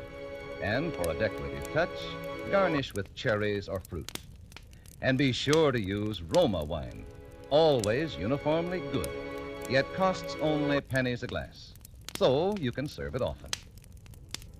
And next time you use vermouth, choose Roma vermouth, sweet or dry. Zestful, full-flavored Roma vermouth is blended and developed with all the traditional winemaking skill of Roma wineries, is made and bottled in the heart of California's famous vineyards, yet surprisingly low-priced. Try Roma vermouth soon, won't you? Lloyd Nolan appeared through the courtesy of 20th Century Fox and will soon be seen in their production Captain Eddie. Next Thursday, 3 of radio's most distinguished actors whom you've heard often in this series will be stars of Suspense, radio's outstanding theater of thrills. Presented by Roma Wines, R-O-M-A, made in California, for enjoyment throughout the world.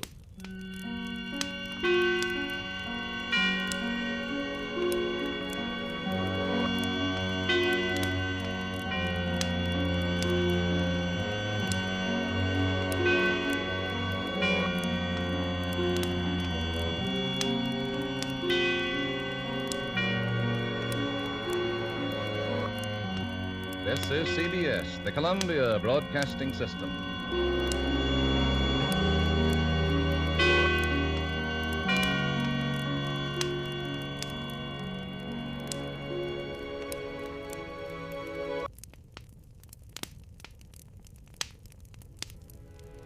Now, Roma Wines, R-O-M-A, made in California for enjoyment throughout the world.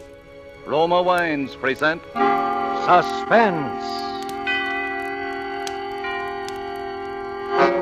Tonight, Roma Wines bring you Mr. Paul Henry, star of No More Alice, a suspense play produced, edited, and directed for Roma Wines by William Spear.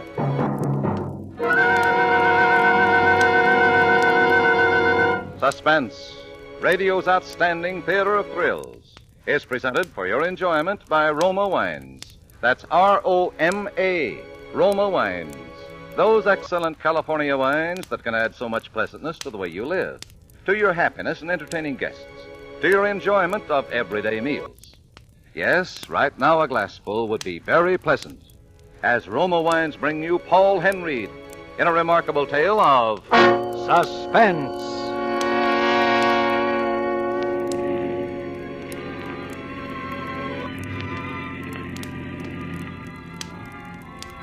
Driving along there, I had the radio on. But I was thinking of Alice. A few more miles and I'd be home with her.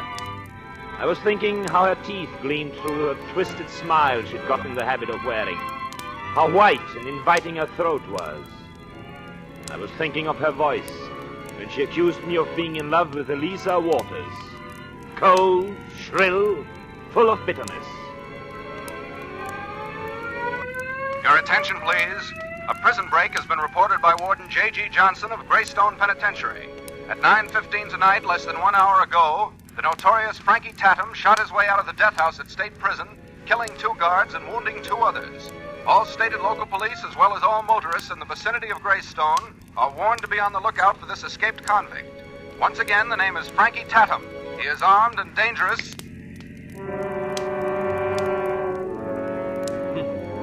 I was just entering Greystone.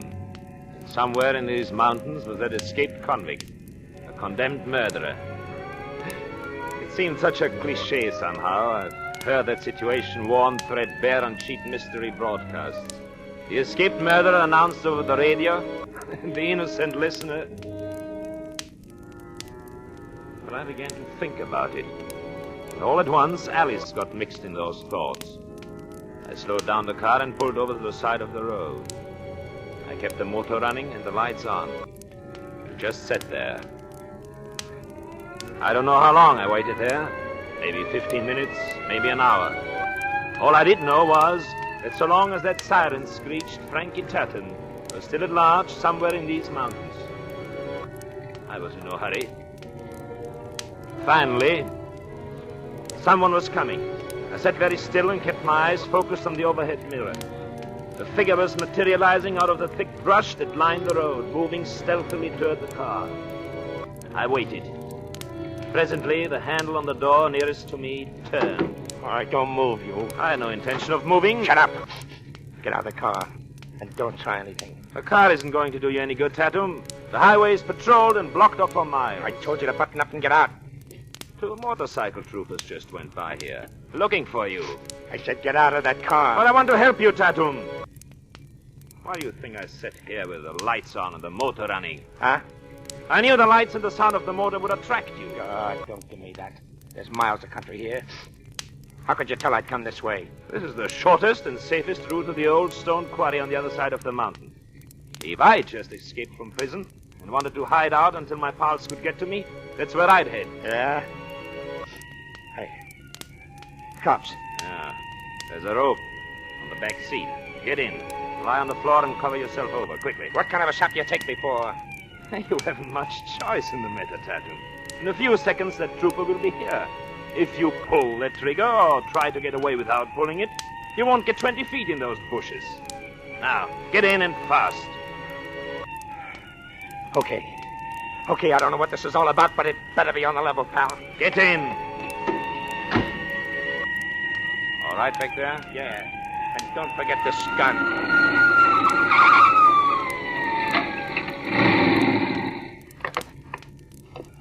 What's going on here? Having trouble with my motor, officer. Keeps heating up on me and stalling. Well, you got it running now for if it's overheated. Just started it up. I see your license. Oh, gladly. Yeah. Here you are. Warren Rice. Oh, Dr. Rice. All right. Gosh, Doc, why didn't you say it was you? Probably because you didn't ask me. You better watch it, Doc. Frankie Tatum's escaped from the death house up here. Frankie Tatum? Yeah, you must remember him, the bank robber and killer. Papers were full of him a while back. Bad guy. Shoot you in the back quick as he'd breathe. Did you say shoot me in the back? Yeah, he's loose somewhere in these mountains. You better not hang around any longer than you have to, Doc. He's a bad actor. Thanks very much, officer. I'll get started right away and see if I can make home without stalling again. Yeah, well, good luck, Doctor. Good luck to you, officer. Hope you'll find Tatum.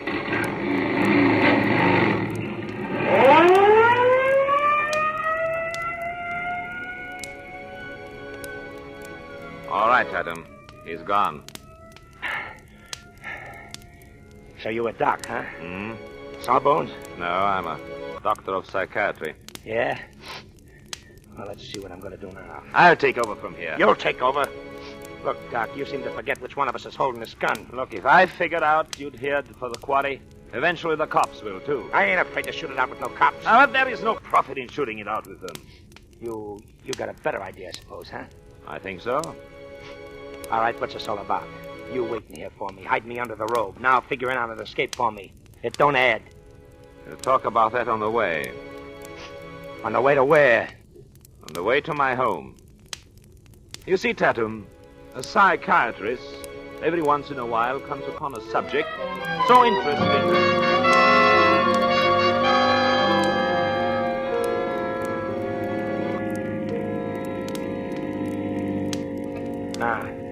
In other words, Doc, you're trading me a safe hideout and a chance to make a clean getaway for the opportunity of using me as a guinea pig. That's right, Tatum. I want to study you for a while. Yeah?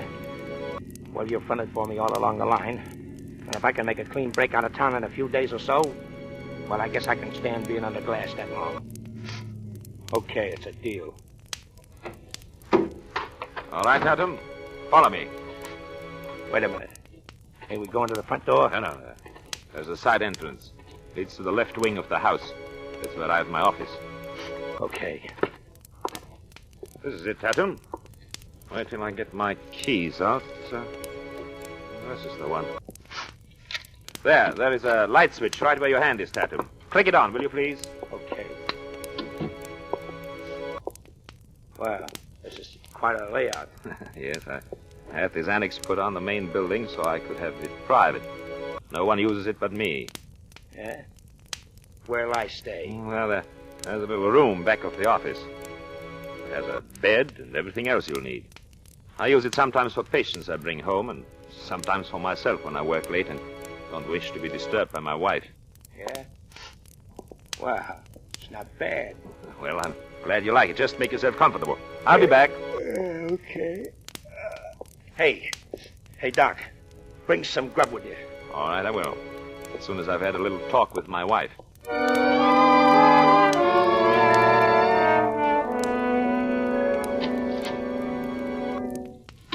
Good evening, dear. So you got home? Yes, Alice, I just got in. I didn't expect you until morning. I finished the case earlier than I thought. Had anything to eat? No. I'll call Greta. It's her night off. Julie, too? Yes. I'll get you something myself. Oh, no, Alice. Don't bother. Bother? Why, it's a pleasure, darling. Thanks. Oh, yes, I almost forgot I have someone with me. Not Lisa, by any chance. Alice. I'd hoped you'd forget about the other night and all the disagreeable things we said. Disagreeable? I found them rather enlightening. Did you? Yes. It isn't every wife whose husband is so honest, telling her that he's in love with someone else. Oh, I'm sorry about that, Alice. I didn't mean to say it, really. I can believe that. I mean, it isn't true. I'm not in love with Lisa. I've never been. Is that why you wanted a divorce? I said that in the heat of the argument, Alice. I've no reason to want a divorce. Especially since I told you I'd never give you one. I'm not going to argue with you anymore, Alice. I told myself that on the way home.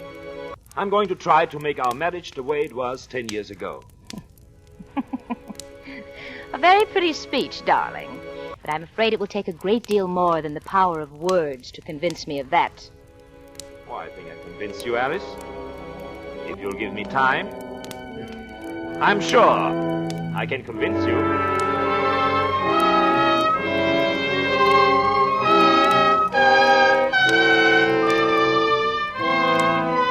For Suspense, Roma Wines are bringing you as star Paul Henreid in No More Alice by Martin Ryerson. Roma Wines' presentation tonight in radio's outstanding theater of thrills, Suspense.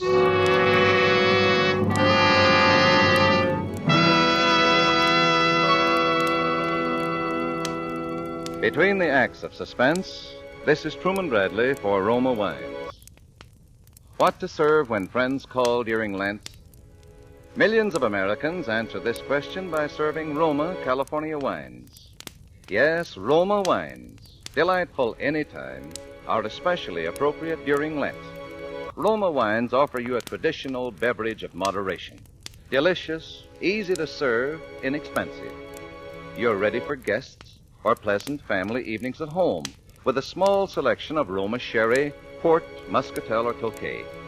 And remember, only Roma offers you such taste luxury for so little. Yes, because Roma wine is America's first choice. Roma brings you superb wine for only pennies a glass, just about the cost of a soft drink. With Roma, you enjoy true wine, Nothing but the natural, juicy goodness of tender grapes, grown in California's finest vineyards, every drop carefully, unhurriedly, guided to taste perfection by the ancient skill of master vintners. Then, bottled at the winery to seal in unvarying goodness always. Get Roma wine tomorrow. Delightful anytime, ideal during Lent. Insist on Roma, R-O-M-A, Roma wines. Discover why more Americans enjoy Roma than any other wine. And now, Roma Wines bring back to our Hollywood soundstage Paul Henry, who, as Dr. Warren Rice in No More Alice, continues a narrative well calculated to keep you in suspense.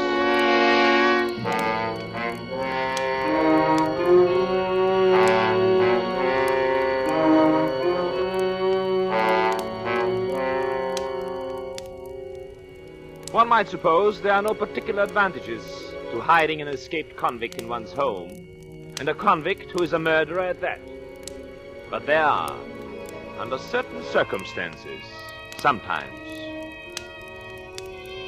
The morning after, I began the procedure of winning his confidence, making him believe I'd really brought him there for the purpose of using him as a guinea pig.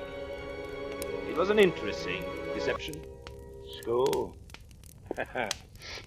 Yeah, sure, I went to school. Reform school for 6 whole years. How long did you bury your nose in books? About 20 years. 20 years? Mm-hmm. What's there to learn that would take 20 years? I went through college. Then I took several postgraduate courses. You sure had plenty of time to waste. What did your father do for a living, Tatum? He was shot in the Chicago stick-up when I was 2-year-old. How about yours? My father was the president of a bank. Bank? Blank check, huh? Yes, Tatum. I never really wanted for a thing in my life that I couldn't have. Well, we sure came out of different baskets, didn't we, Doc? Yeah. Tell me, when you robbed a bank or killed someone, was it premeditated? You mean, did I plan them? Yes. Well, sure. Sure, you have to lay out a bank job. But killing, well, that just happened. Somebody just had the rough luck to get in my way. Did you feel you had the right to take the life of another human being? Why not? Somebody tries to take something from me, so I nudge him out of the way. But you, well, you wouldn't understand that, Doc. You just said you never wanted anything you couldn't have. Ever feel remorseful when you killed someone? Remorseful? What's that? Well, did you ever regret it? Did it ever bother your conscience? No. Why should it? Why, I'd kill my own brother if he ever got in my way.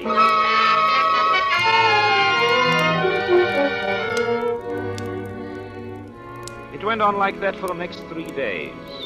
I kept Tatum in that little room and had Dooley, our butler, bring his meals to the office. No one saw him. Finally, on the morning of the 3rd day... Look, Doc, how much longer are you going to keep me holed up in this room? I'm starting to get punchy. Maybe tomorrow you'll be able to leave, Tatum. I've contacted your friends. What'd they say? Well, they said, as soon as I get a definite answer from them, you'll be on your way. Well, look, Doc, I don't want you to think I don't appreciate all this, see, but staying cooped up in this 2x4 room is almost as bad as being in stir. Except that you know you're going to get out of here. Yeah. Yeah. Yes. It's funny. You know, I had you pegged wrong at first, Doc. I thought you was just using me, and that sooner or later I'd have to bump you. But I guess that won't be necessary now, eh, Doc?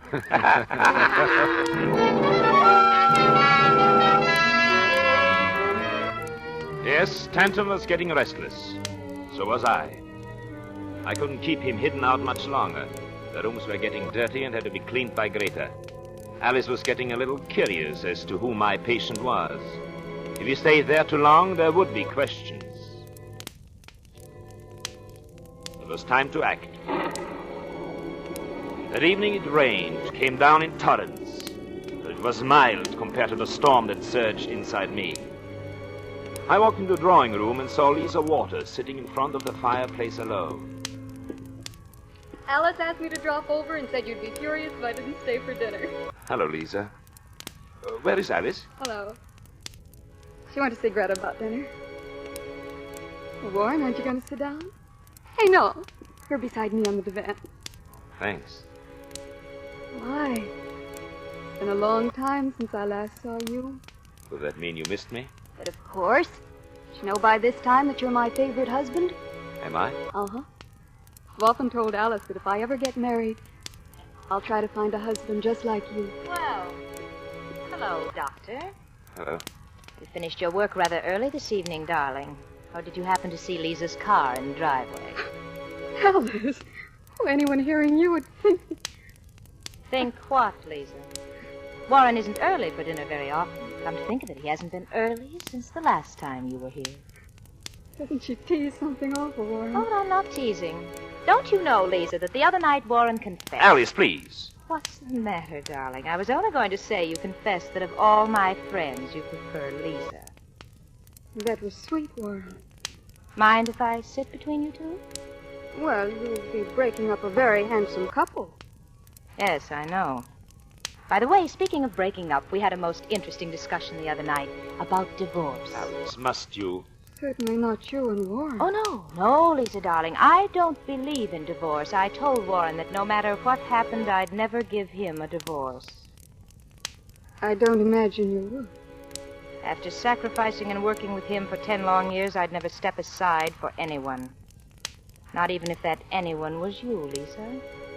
My best friend. That's how marriage should be. Till death do us part.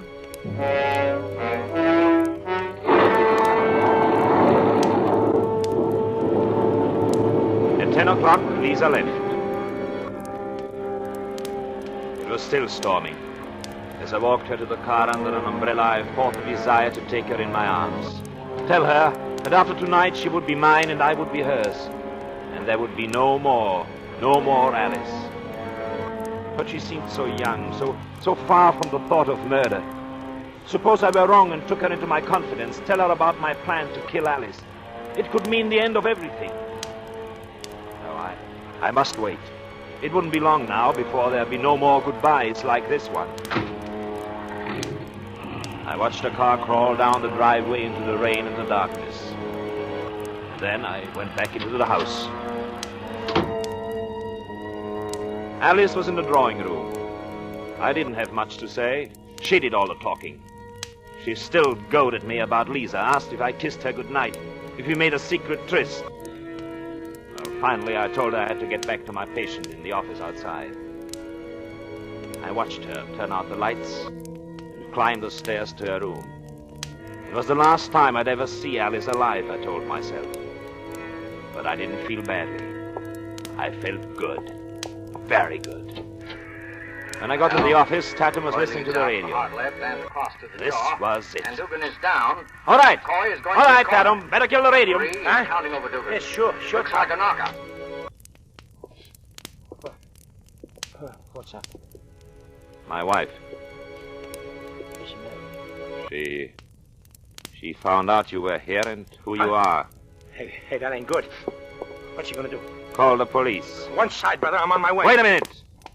I've cut the phone wires. She's got legs, ain't she? She can't get out of the house without us hearing her. We've got time. Let's try to think this thing out. You think it out. I'm the one that's on the spot. What? Hey, wait a minute. How did she find out? Well, I don't know. Just put two and two together somehow. What's the difference now? Plenty, because from the way it looks here, nobody could have tipped her off but you. Ah, don't be a fool. Come on, talk fast, Doc, because if you cross Put that me, gun down. Why should I cross you? How do you think I stand in this? I don't know. How do you? Shielding an escaped convict. I'd go to prison for that. Some kind of trap. This is what you've been leading up to. Why, you... All right, Tatum.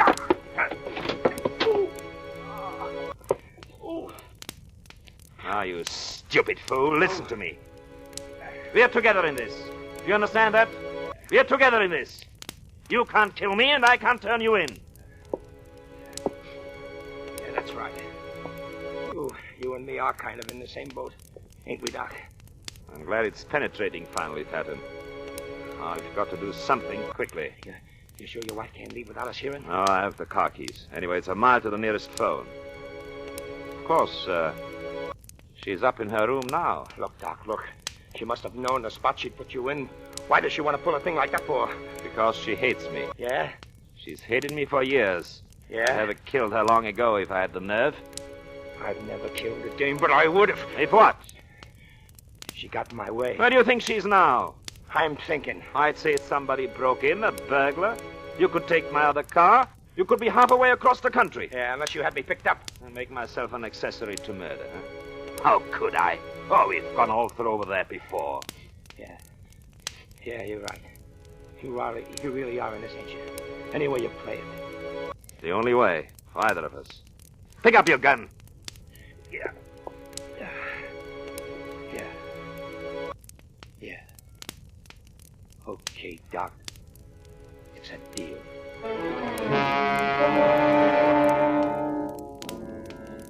Slowly, Tatum opened the door and slipped into the hall. I waited a few seconds. Then I walked to the desk. I unlocked the top drawer and got out my revolver. Cautiously, I opened the door and moved into the hall toward my main building. As I reached the foot of the stairs, I heard the door to Alice's room squeak open. I went up the stairs, quickly, without a sound. As I reached the stop step, there was a muffled scream, a slight struggle, a single shot. Then a terrible silence. I crept to the door of the bedroom. Slowly I opened it. And in the dull light from the bed lamp, I took careful aim with the revolver at Frankie Tatum's broad back.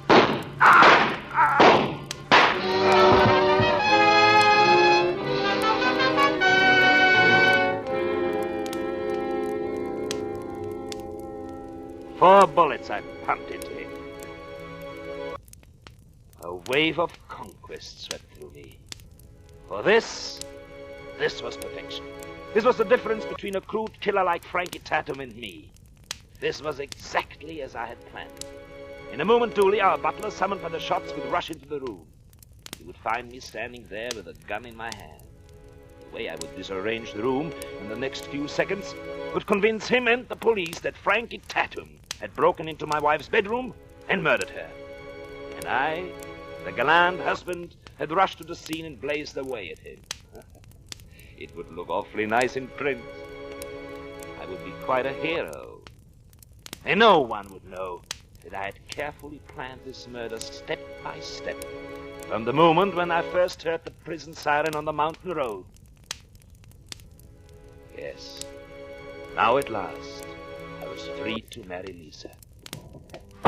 Already I was busy turning over the furniture, disarranging the bed, reaching to tear the rope from the prone figure on the bed. And then... Warren! A voice. A woman's voice! Warren! I spun to face the doorway. I could feel the blood drain from my face. A terrible coldness reached out and grabbed at my heart. Alice! It was Alice! Framed in the doorway. Fear smashed into my brain. I turned toward the figure on the bed. Turned it over. A scream choked in my throat. There, before me, lay the lifeless body of Lisa. He's the man who escaped from Greystone Penitentiary. He's the man you kept locked in your office, isn't he? But I put her in her car. I saw her drive away. You planned to have him murder me, but he killed her instead. But I saw her drive away. She came back. Saw her. Landslide blocked the highway. I told her to spend the night. She could have my room. You planned to have him murder me, didn't you? You planned to have him murder me, didn't you? She spoke. She gloated.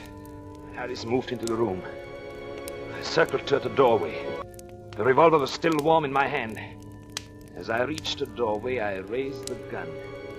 My finger tightened on the trigger. And then something came down out of the blackness and washed away every thought from my mind.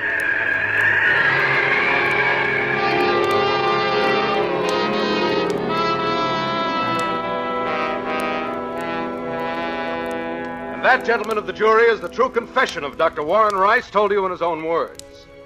Ironically, the very person Rice expected would be his chief collaborating witness turned out to be the man who trapped and convicted him. I mean Dooley, the butler, who, summoned by the shots, hurried to the door of Mrs. Rice's bedroom, found Rice about to kill his wife, and struck him down. The state rests.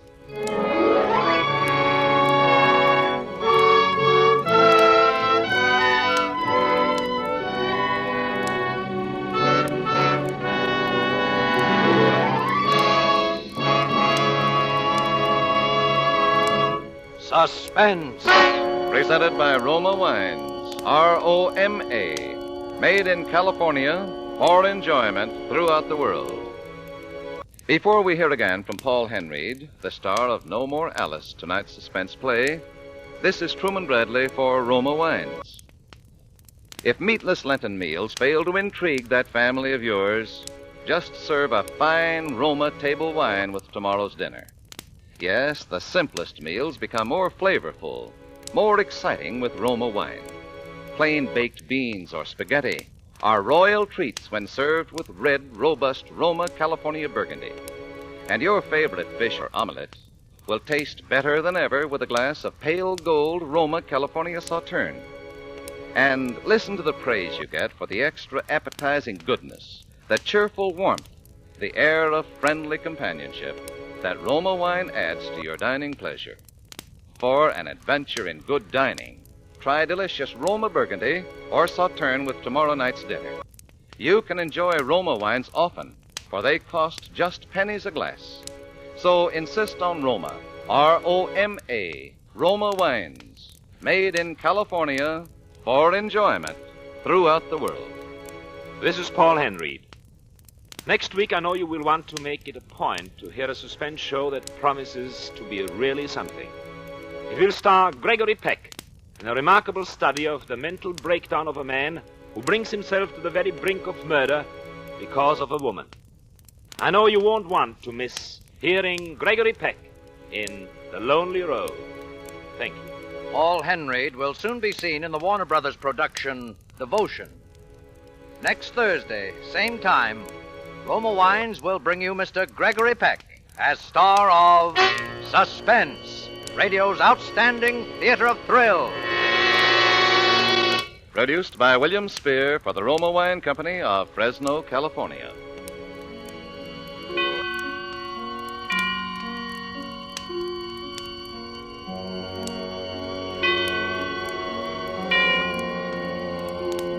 Suspense is broadcast from coast to coast and to our men and women of the armed forces overseas by shortwave and through the worldwide facilities of the Armed Forces Radio Service. This is CBS, the Columbia Broadcasting System.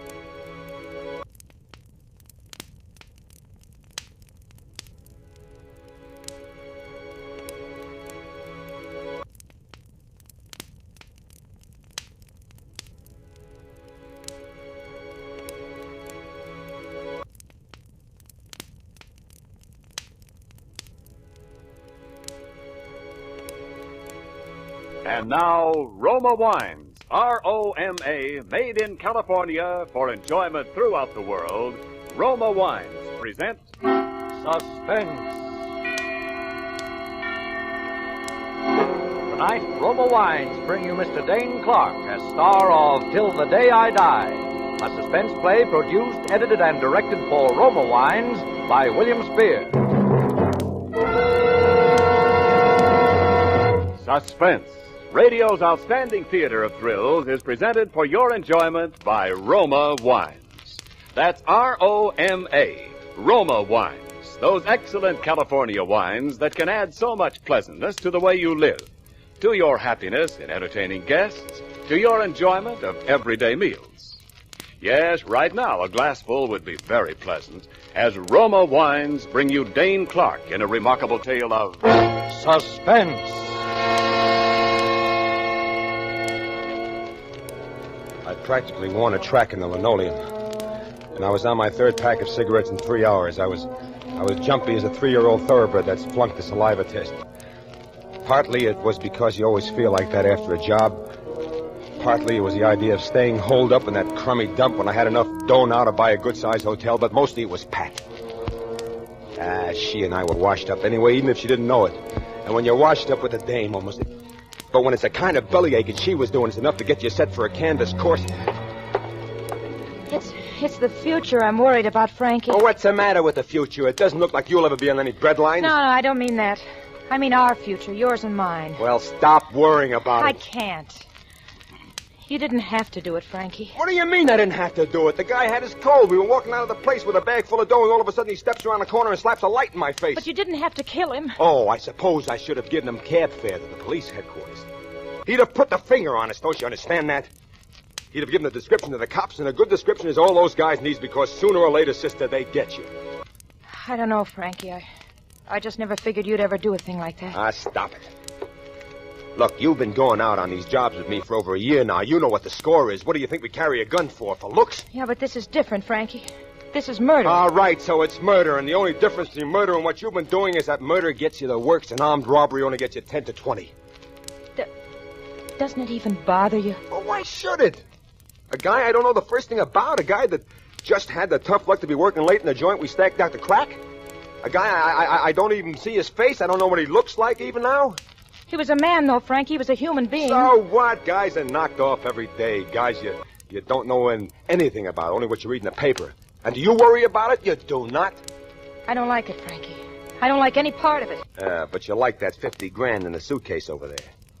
You like that all right, don't you?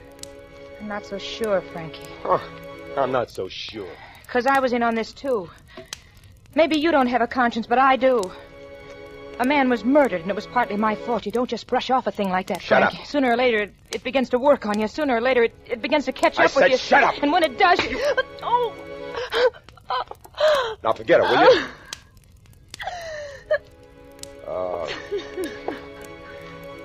I'm sorry I hit you. Look, I'm a little nervous now. Pull yourself together, will you? Anyway, it's time to go out and get the papers. Come on. Run down for him like a good kid, will you? All right. And see if you can get me a couple of packs of cigarettes while you're at it. All right, Frankie. And stop worrying. Nothing's going to happen. I can't help it, Frankie. Listen, Pat. Yeah. I don't like you to worry, see? Because you might get ideas. What do you mean, ideas? I mean, you might get some ideas about saying something to somebody. Oh, Frankie. And you know what would happen if you did get any ideas like that. You don't need to worry. Because I do know. Now.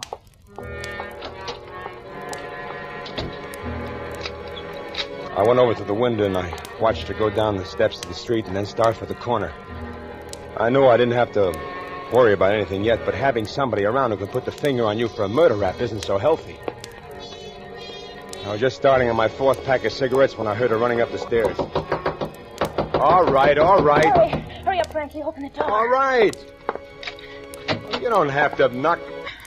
What's the matter? Somebody after you? No, but look at the paper. Let's see. Oh, front page, huh? Pear Loot Brokerage Office. No, the picture. What about the picture? It's me. It's me. Listen, Pat, there's only one place in the world they could have got a picture of me. No, don't listen, Frankie. Don't you? You're hurting me. Look what it says. What about it? Look at it. Look what it says under it. Huh? Philip Abel, accountant, shot down. No. It couldn't be. It can't be. It is, though, Frankie. It's the man you killed. It couldn't be, I tell you. Why, that's me. It's exactly like me any way you look at it, even the way the hair is parted. Look. Why, it's some kind of a mistake or something. You know it isn't, Frankie. How could it be? I don't know. I don't have any picture of you. You told me you never had any taken. You said you'd been smart. You hadn't let him take your picture since you were a kid. Yeah, that's right. I never did. But it's almost exactly like me. I couldn't tell the difference myself. It's just one of those freak things. The guy you didn't know or care about. The guy who wasn't going to bother your conscience one little bit. The guy you killed turns out to be your double. Yeah. It's sort of like killing yourself. Shut up. I told you, it's not so easy to kill a Come man on, without... give me that paper. Frankie, what are you trying to do? I'm tearing up that picture, see? And now, I'm burning it. See? And it's over with. It's forgotten, see? It's nothing but a little pile of ashes. I never heard of the guy. I don't know the first thing about him. I don't even remember his name. I do. It was... Shut up! I don't want to hear about it. Ever.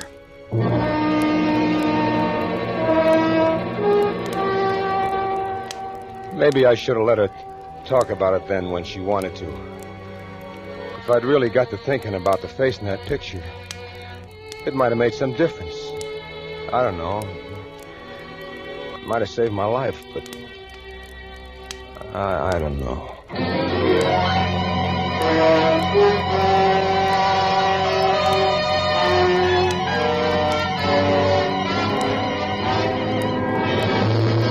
For Suspense, Roma Wines are bringing you Dane Clark in Till the Day I Die, a radio play by Martin Ryerson. Roma Wines' presentation tonight in radio's outstanding theater of thrills, Suspense.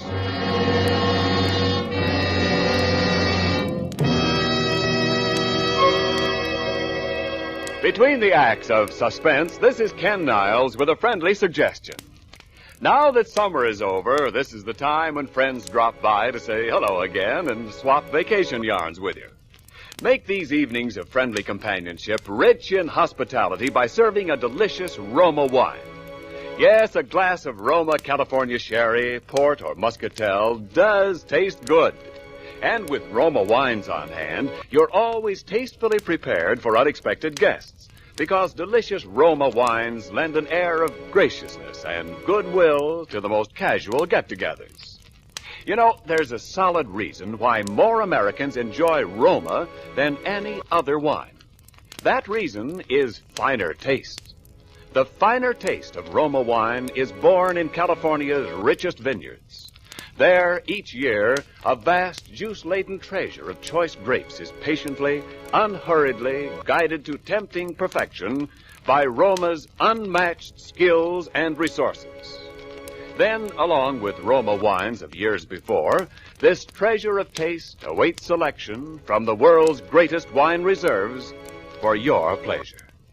No wonder so many Americans insist on Roma, R-O-M-A. Roma wines for unvarying goodness at reasonable cost. And now, Roma Wines bring back to our Hollywood soundstage Dane Clark in Till the Day I Die, a tale well calculated to keep you in suspense.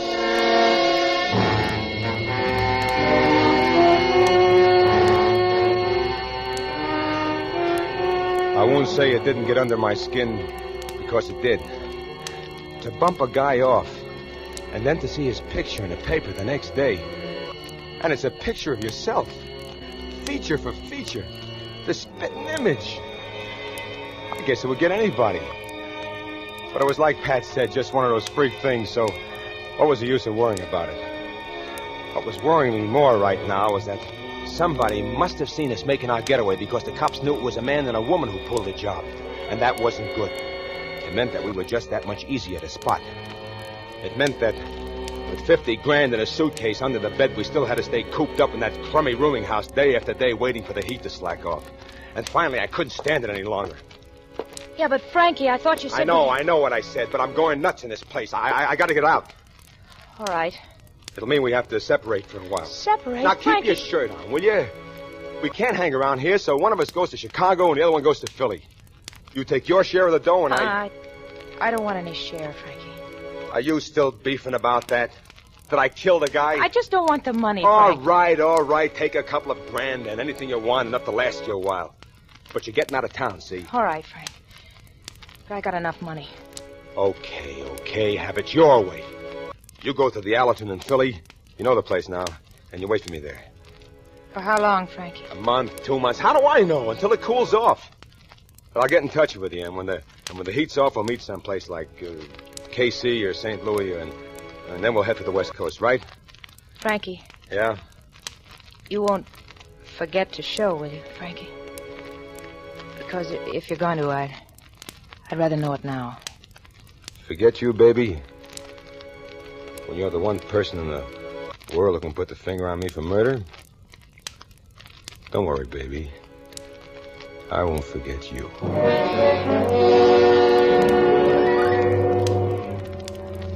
I walked Pat to the subway station a couple of blocks from where the room was, and I said goodbye to her there. Then I bought me a couple of ready-to-wear suits, a few shirts, shoes, and the rest of the trimmings, and I stuffed everything in a brand-new Gladstone and hopped the bus for the railroad terminal. I wasn't doing anything or thinking anything. I was just sitting there in a bus on a seat all by myself, looking out the window, and up front somewhere, the kid was hollering, and I didn't pay any attention to him. I figured the kid was just calling to his old man to come and sit down or something. I went right on looking out the window. Then all of a sudden, I felt a tug on my sleeve, and the kid was there hollering at me. Daddy! Oh, Mommy, come quick! I found Daddy! I turned around quick, and kneeling there beside me on the seat was a blonde, curly-haired kid about 4 or maybe 5 years old. I don't know much about kids' ages. But he was laughing, and yet there was big tears running down his cheeks. I don't go much for kids, but there was something about this particular character that... Daddy! It's Daddy, Mommy! Hey, now, wait a minute. Just a second, kiddo. I'm afraid you got... Hey, what's got into you jumping up on that seat and shouting at the gentleman? It's Daddy, Mommy! It's my Daddy! Daddy, I'm awfully sorry, sir, but Oh, no. She was standing there, just like I'd seen her a million times, with that long blonde hair and those big expressive eyes. Yes, I'd seen her before, but always with my eyes closed. This was the first time I'd ever seen her with my eyes open. Is it so crazy? Haven't you got some kind of a person in your mind that you've always dreamed about? Her eyes were fastened on my face, wide and full of expression. I couldn't figure it. But she got very pale and licked her lips, and then she began to sway, and I jumped up and I grabbed her. I'm all right. No, look, you're not all right. You better sit down here. Thank you. Maybe I will. Sit here, Mommy. I'll move over. That's the gentleman's seat, Teddy. Oh, that's okay, kitty. You stay put. There's plenty of room here for the three of us. All right, if you insist. Well, I do insist. It is Daddy, isn't it, Mommy? No. No, darling, I'm afraid it isn't. I'm so sorry. You must think we're both a little insane. No, I only looked for a minute there as if you saw a ghost or something. I'm afraid for a moment I thought you were a ghost. Me, a ghost? Yes, I know it sounds perfectly ridiculous, but for a moment there, I thought you were my husband. Now I get that daddy routine. Yes, it's almost uncanny, but he was the image of you, the very image. The image of me? Yeah, only, see, he's dead. Oh? Teddy hasn't quite gotten used to the idea yet. That's why he mistook you for his daddy. Philip was killed only about a week ago. About a week ago? Yes, perhaps you read about it in the newspapers. Philip Abel, killed by a hoodlum who was robbing the brokerage office where he worked.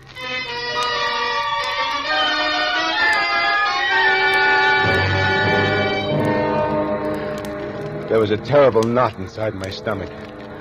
I tried to speak, but the words got lost somewhere in my throat. I looked down at the kid with the blonde curly hair, the cutest kid I'd ever seen in my life, and I was a guy who killed his daddy. I kept thinking, this kid is what my kid would have looked like. I had to get a grip on myself. All right, so it was a coincidence. I happened to get on the same bus with the wife of the guy I shot down in the bank, but how was I supposed to know he had a beautiful wife and a curly-haired kid when I shot him? To me, he was just a Joe who stood in my way. So it was a coincidence, that's all. Anyway, I was getting off the bus at the end of the line, catching a train for Chicago, and that would be that. Well, they rode almost as far as the railroad station, and we sat there and we talked about a lot of different things.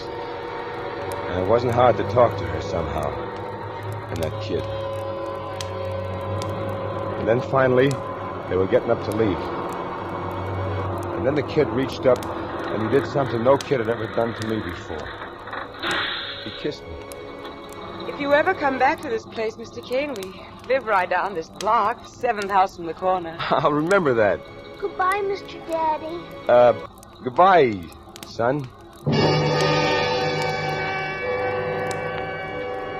I bought my ticket for Chicago one way. I went down and got aboard the train, and the porter showed me my seat. But I couldn't get myself to sit down in it. I went out and stood on the platform. I stood there a long time. I tried not to think about her. I tried not to remember her face, and the kid's face with all those tears. But it was no good. There was everything I've wanted all my life. A home, a kid, and the right girl. The girl. And why not? If she'd married Abel, she'd marry me, wouldn't she? Wasn't I the very image of the guy?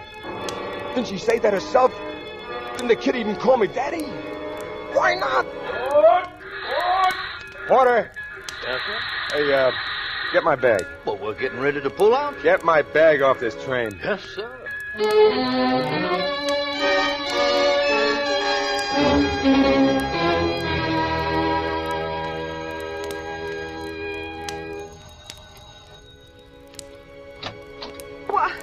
Why, Mr. Kane. Hello.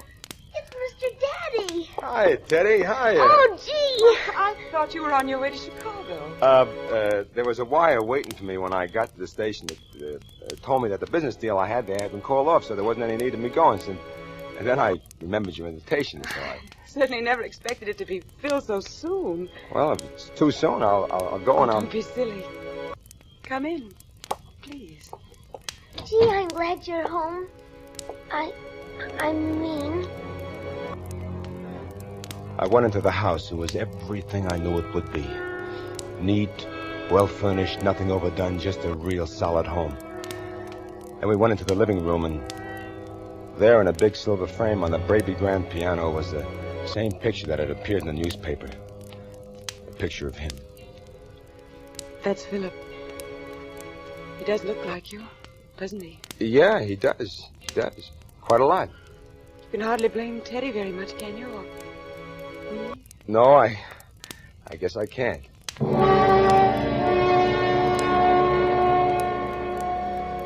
After those first few uneasy moments, I guess you could say everything settled down to routine. I became a regular visitor. She and Teddy called me Frank, and I called her Barbara, and I had dinner with her a couple of times a week, and we went to the movies and shows and even a couple of night spots together. Did I feel funny about moving in on a wife and a kid of a guy I killed? Why should I? The guy was still a total stranger to me, wasn't he? And whenever she brought up the subject, I just ducked it. And she wasn't bringing it up so often now. From now on, it was just a matter of time. Except for one thing. One little thing. So about 2 months after I met her, I told her how I had to go away on business. Where, Frank? Do you have to go far? Oh, just to Philly, that's all. Philadelphia, that's not far.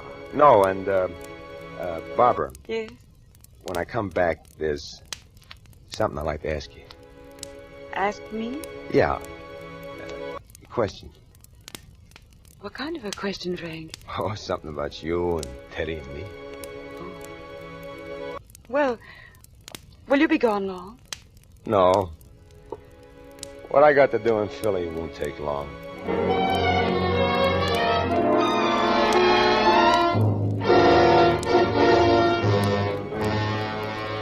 I knew the Allerton Hotel in Philly like I knew the inside of my hat. I knew how to get in without being seen and how to get out without being seen. So I just went up to her room. Who is it? Just an old friend. Frankie. Hi, baby. Oh, Frank. Well, take it easy, will you? Take it easy. Just want to let me in? Oh, sure. Sure, come on in. Oh, Frankie, I thought maybe you wouldn't. Yeah, but I did, didn't I? Sure you did. Gee, you look great. You look relaxed and happy. Yeah, I'm happy. Now, what have you been doing with yourself, Pat? Oh, just waiting. Well, nice and private here. Yeah. I guess we better get it over with. Get what over with? I'm afraid I have some bad news for you, Pat. Bad news? Yeah. I'm going to have to kill you. Kill me? Oh, Frankie always did have a lousy sense of humor. Only don't kid that way. Yeah. Oh, I'm not kidding. Frankie, put away that gun. For heaven's sake. Sorry, Pat.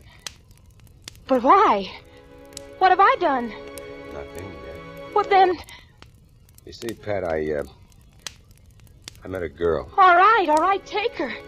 But you'll come back. No, this is different. She's the wife, was the wife of a guy named Philip Abel. Philip Abel. That's the man you killed.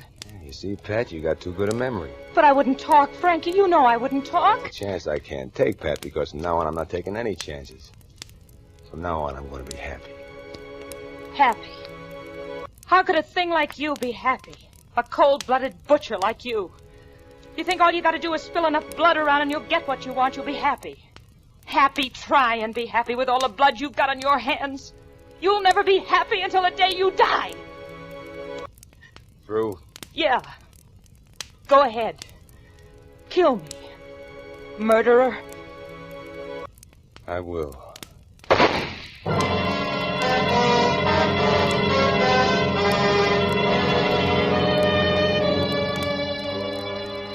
I was back that same night, but I didn't go around to see Barbara until the next day.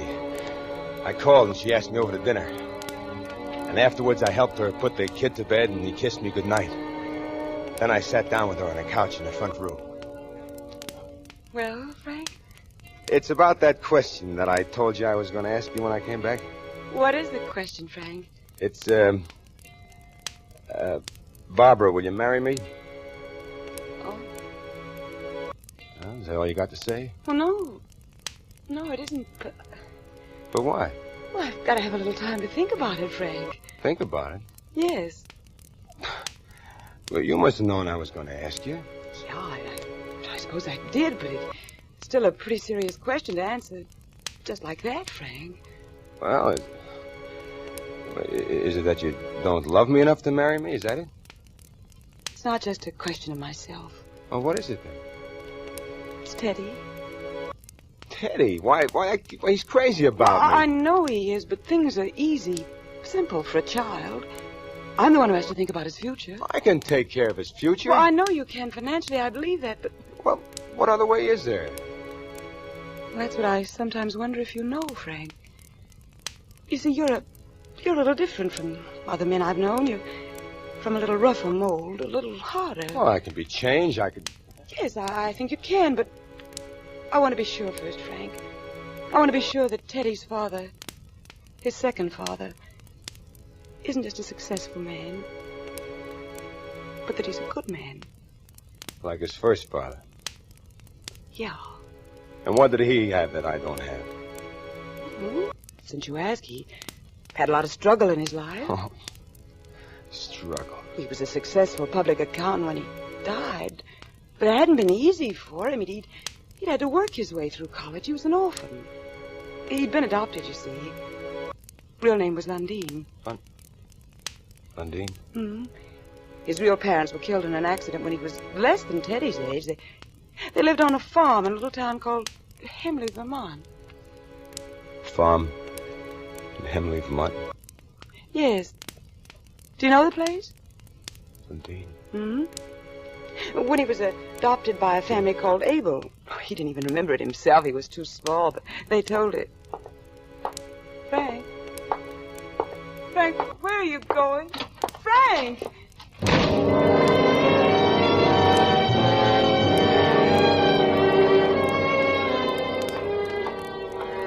I started walking. I tried to put it out of my mind like I had everything else. But it was no good. It grew and grew until my head was bursting with it. Until it was the only thing in the whole world, the thing she told me. So when I got back to my room, I knew what I was going to have to do. And I sat down to write this. To tell her before I do. It wasn't just what I'd done. It wasn't realizing that a man with another man's blood on his hands can't be a fit father to that man's kid.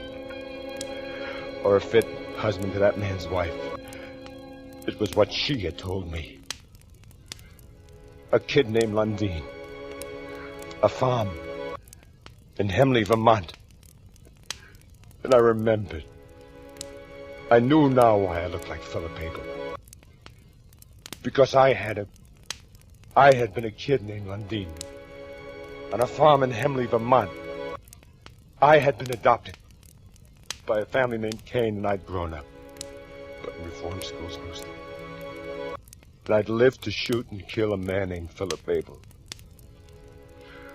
who was my twin, who was my brother. The gun is by my hand. Pat said I'd never be happy until the day I died. I guess she was kind of right at that.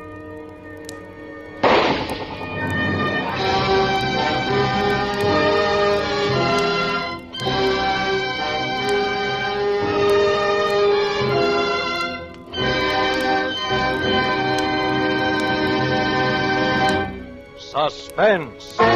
Presented by Roma Wines, R-O-M-A, made in California for enjoyment throughout the world.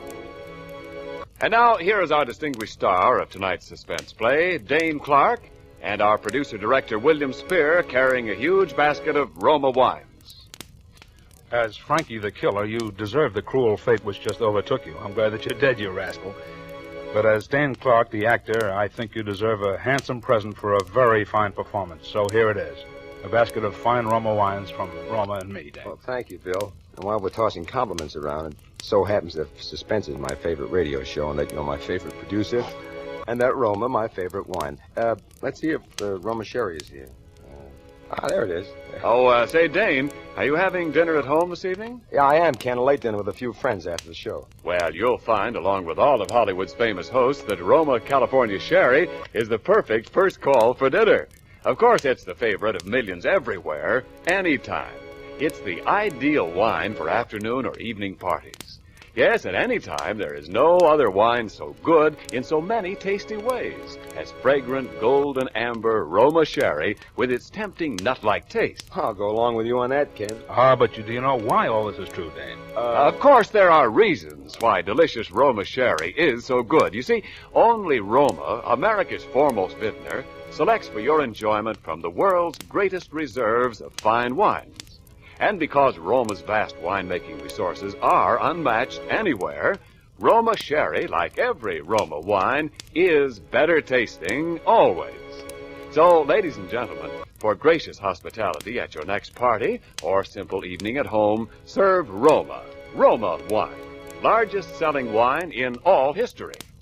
Well, Dane, how are the Warner brothers these days? Oh, they're fine. Of course, I've been seeing more of the Davis sisters. Betty and Betty, you mean, in Stolen Life? You were fine in that picture, Dane. As my Aunt Judy says, you took off your part real good. Oh, my compliments to your Aunt Judy. Who's for Suspense next Thursday, Bill? Well, next week it's a story about an unfortunate but murderous-minded clerk, an accountant, who does what many a downtrodden employee must have often at least considered doing. He kills his boss.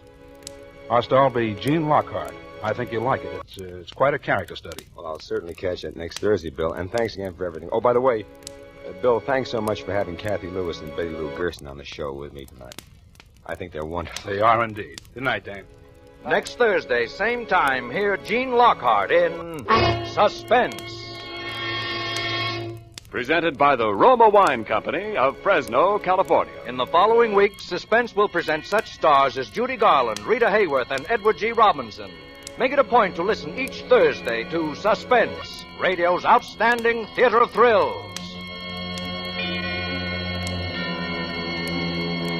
This is CBS, the Columbia Broadcasting System.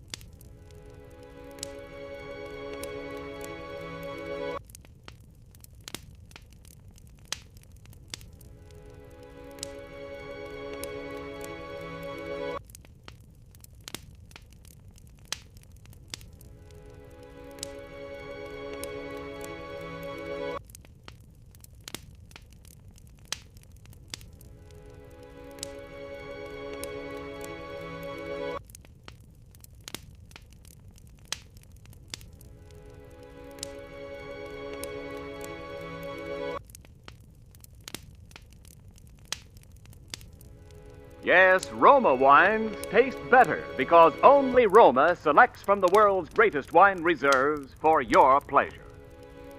And now, Roma Wines, R-O-M-A, Roma Wines present Suspense.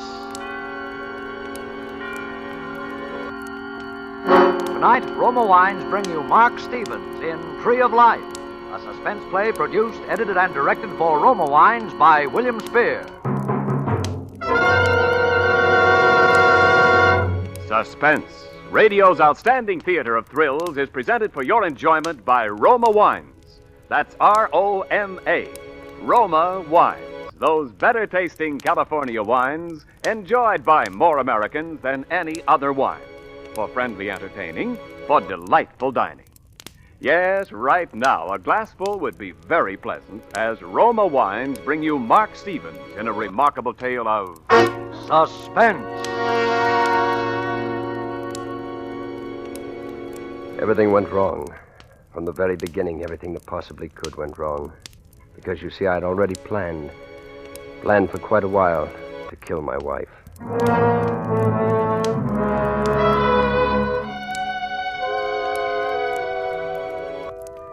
The first thing was the doors, and that's funny, too, because that was the thing that had impressed me the most about the new place, the doors. The house was a double bungalow, twin apartments, really, white stucco with two doors in the front center. The doors were exactly alike, made of modern yellow wood, studded with nails. The nails spread out in a Tree of Life pattern. Tree of Life. I can still see Helen standing with her slim, elegant figure silhouetted against the door, and her hair blending with its warm color, and her blue eyes burning with that strange, acquisitive fire I had once mistaken for passion. Isn't it a beautiful door, Jimmy? I really think I'm clever to have found it, don't you? You know, it's definitely the smartest place we've ever had. Well, don't just stand there, darling. Come on. You positively love the inside. You see, Jimmy, the entrance hall and the living room can be thrown into one. Jimmy, we can have some stunning parties. Bedroom in the back? 3 rooms, small dressing room, 2 baths. Of course, we'll have to buy some new furniture to go with the house. Most of our old pieces simply won't belong. It's awfully dark back here. Oh, nonsense, darling. It's just cloudy today. Besides, you'll love it when you want to sleep late on Sunday. That's why I'm giving you the center room. I'm taking the front one with the dressing room. The corner room with 3 windows? Oh, well, that'll be the guest room. Mom and the girls will be coming in every so often, you know. Then you want to bring home some of your business associates. I never have. Oh, but don't you see? Now you can. Huh? Jimmy Dawson, I'm not going to let you be an old stick in the mud anymore. We're going to have a wonderful winter, darling. There's a young couple in the other part. Her name is Roxborough. I think that's what the agent said. Anyway, I saw her from a distance. She seemed to be a perfectly stunning brunette, just our sort. I imagine the 4 of us will do lots of things together. Oh, darling, admit it. The house is priceless, isn't it? Yeah, of course, Helen, but isn't there a small room somewhere where I might do some... Painting? Well, yes. We've discussed this before. It's not healthy for you to bring your work home with you. Besides, it's much too lovely a house to mess up. Oh, I don't mean advertising layouts, Helen. I want to try some real work, well, creative work. I've told you what I think about it, Jimmy. I want to make your home your castle, darling. I want it to be a place for you to relax away from work. We must concentrate now on gracious living. Of course, it's your home, if you feel you must. No, Helen, skip it. Of course, darling. From now on, it's gracious living. Remember? Sure. Gracious living.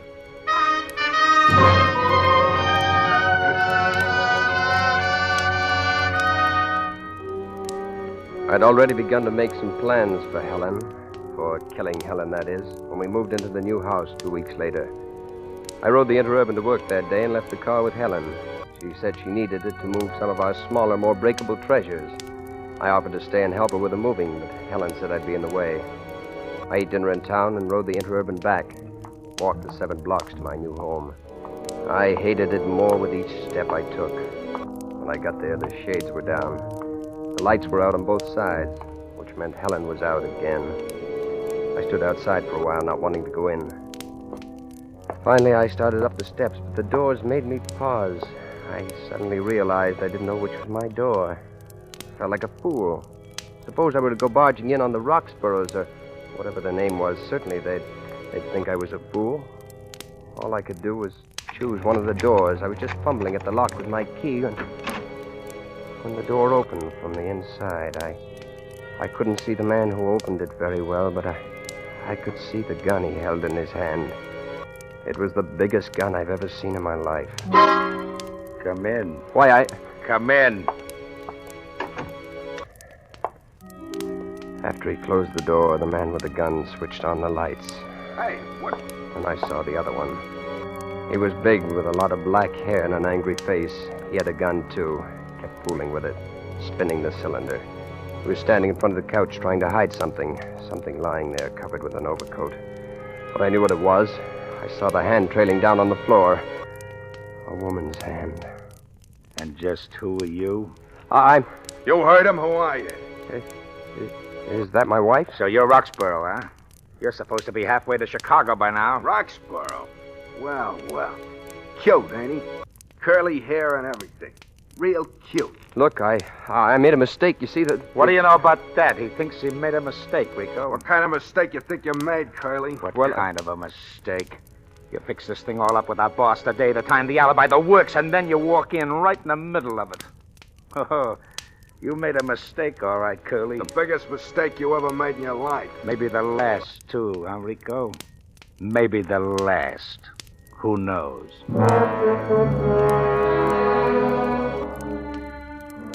For a minute, they both just stood and looked at me.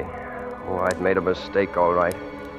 Here I'd gone and stumbled in on a job being done by a couple of hired killers. The job of killing his wife for Roxborough, my neighbor Roxborough. And they thought I was Roxborough. Even that wasn't the worst. As long as they thought I was Roxborough, though, I might be able to make a deal. But if they ever found out I wasn't Roxborough, the end of the line, I had to be Roxborough.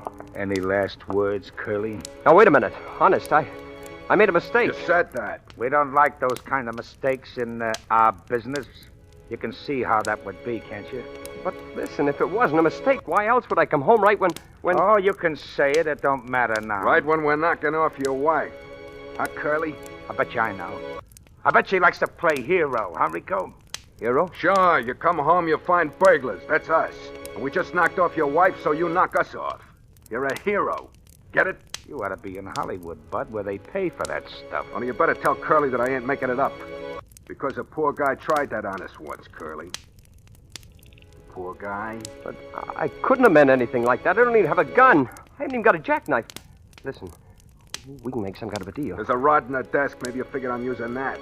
Huh, Curly? Hey, wait a minute, Rico. Wait a minute. Curly here said something about a deal. I don't like deals. The boss don't like deals. I like the other way. It's cleaner all around. Turn around, Curly. No, wait a minute. Relax. I just want to frisk you. This time. He started going over my pockets, and that was all right, till he came to my wallet and took it. My wallet? Driver's license, social security card, every identification under the sun to prove I wasn't Roxborough, but James Dawson. If he ever looked inside, it was finished. I had to do something to distract his attention. I had to do it right then. Hey, where you going? Oh, I just wanted to look. At her? Yeah. Maybe Curly thinks we don't know our jobs, huh, Max? Go ahead. Take a look. Take a good look. Might be somebody you know. I walked over to the couch. I lifted the coat off her face. I looked. And I put the coat back again. I felt sick. I hadn't needed more than that one look to know she was dead. And I knew something else. I knew that my chances of getting out of this alive had just gone down about 90%. Well, satisfied? He looks kind of sick, Max. Maybe he's the sensitive type. You know, these sensitive guys are funny. They don't mind having it done. Oh, no, that don't worry him a bit. But the guy that does it because he needs a few bucks, he's just a big ape. A guy with no feelings. Ain't that right, Curly? I'm not complaining. He's not complaining. Well, that's something anyway, huh, Max? He's not complaining. Oh, that's good. But a minute ago, he was talking about a deal. I like that better. We got work to do. We can talk about deals later. And I still say no deal. Maybe we ought to ask Curly.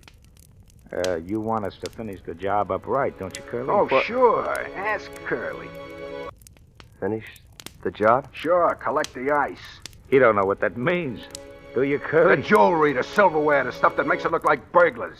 Remember? Oh, yeah. Where do you keep it? Why, her bedroom, I guess. You guess. Oh, these sensitive guys are great guessers, but you'd better have guessed right, Curly. Come on inside.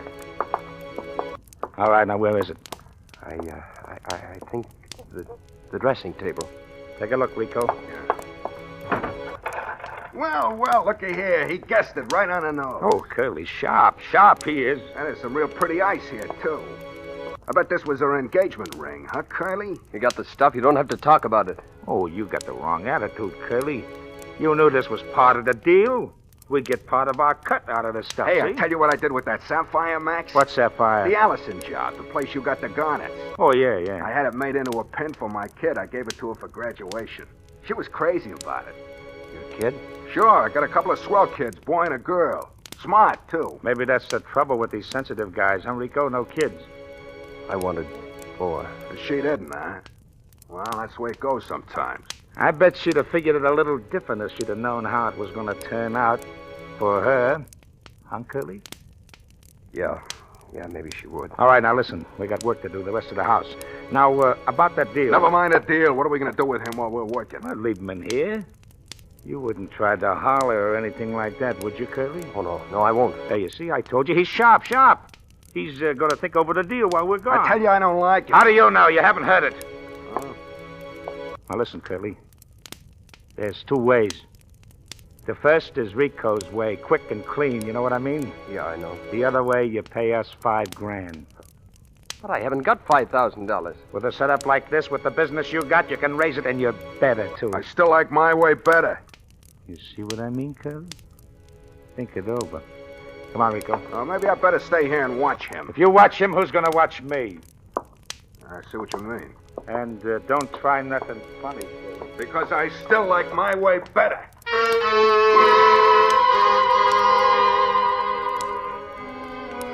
I liked my way better. He knew he wasn't kidding, so did I. They'd already killed once tonight. There was already one dead body in that house. There could be just as easy be another. There could be me.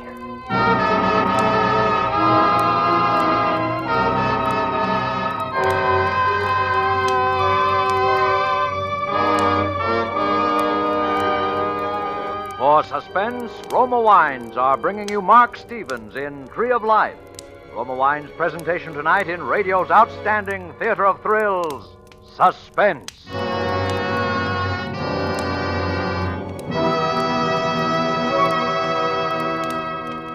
Between the acts of Suspense, this is Ken Niles for Roma Wines. Here's an easy way to return the compliment of the friendly hospitality you've enjoyed over the holidays. Simply invite your holiday hosts to an open house and delight them with Roma, California wines.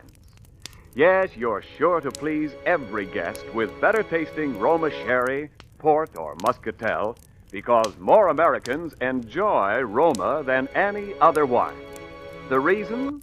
Roma wines taste better because Roma starts with choicest grapes, because Roma vintner skill and America's finest winemaking resources guide this grape treasure unhurriedly to tempting taste perfection, because Roma selects at peak taste richness from the world's greatest wine reserves for your pleasure.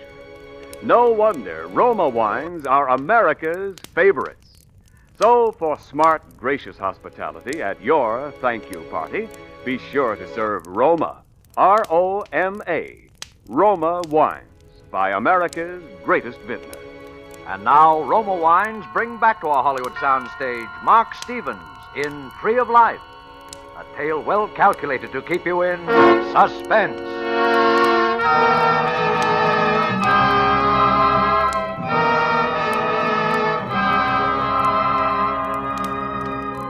So there I sat waiting, locked in a bedroom by a couple of hired killers while I ransacked the house for loot. All because I just moved into a 2-family house with 2 front doors that had that Tree of Life design on each one, exactly alike. All because these gunmen thought I was my neighbor Roxborough, who had hired them to kill his wife. Well, they'd done their best, all right. There was the dead body on the couch in the front room right now. That was why I had to make a deal, somehow.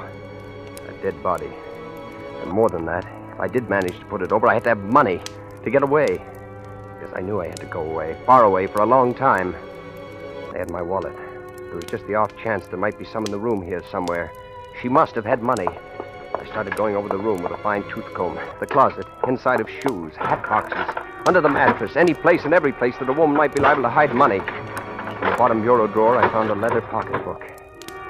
It had 2 affectionate notes from some guy named Steve, and that was all. I gave up. I went back to sit down in front of the dressing table again. I knocked something on the floor. It was a powder box, one of those musical things that keeps playing some gimmick tune over and over until they run down. There was powder in little heaps spilled on the floor. There was something else. Buried in all that powder was what I'd been looking for. A roll of bills. Nearly $400.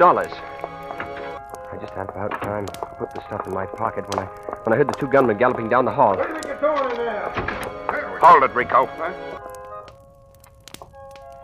All right, what's the idea? I just a little nervous, I guess. I knocked that thing on the floor, see? Well, put it back together again. Sure. What do you know? He's nervous. What are you nervous about, Curly? My wife's got one of them things, too. Made me get it for her last Christmas. Did it make you nervous like Curly? Curly ain't nervous about that.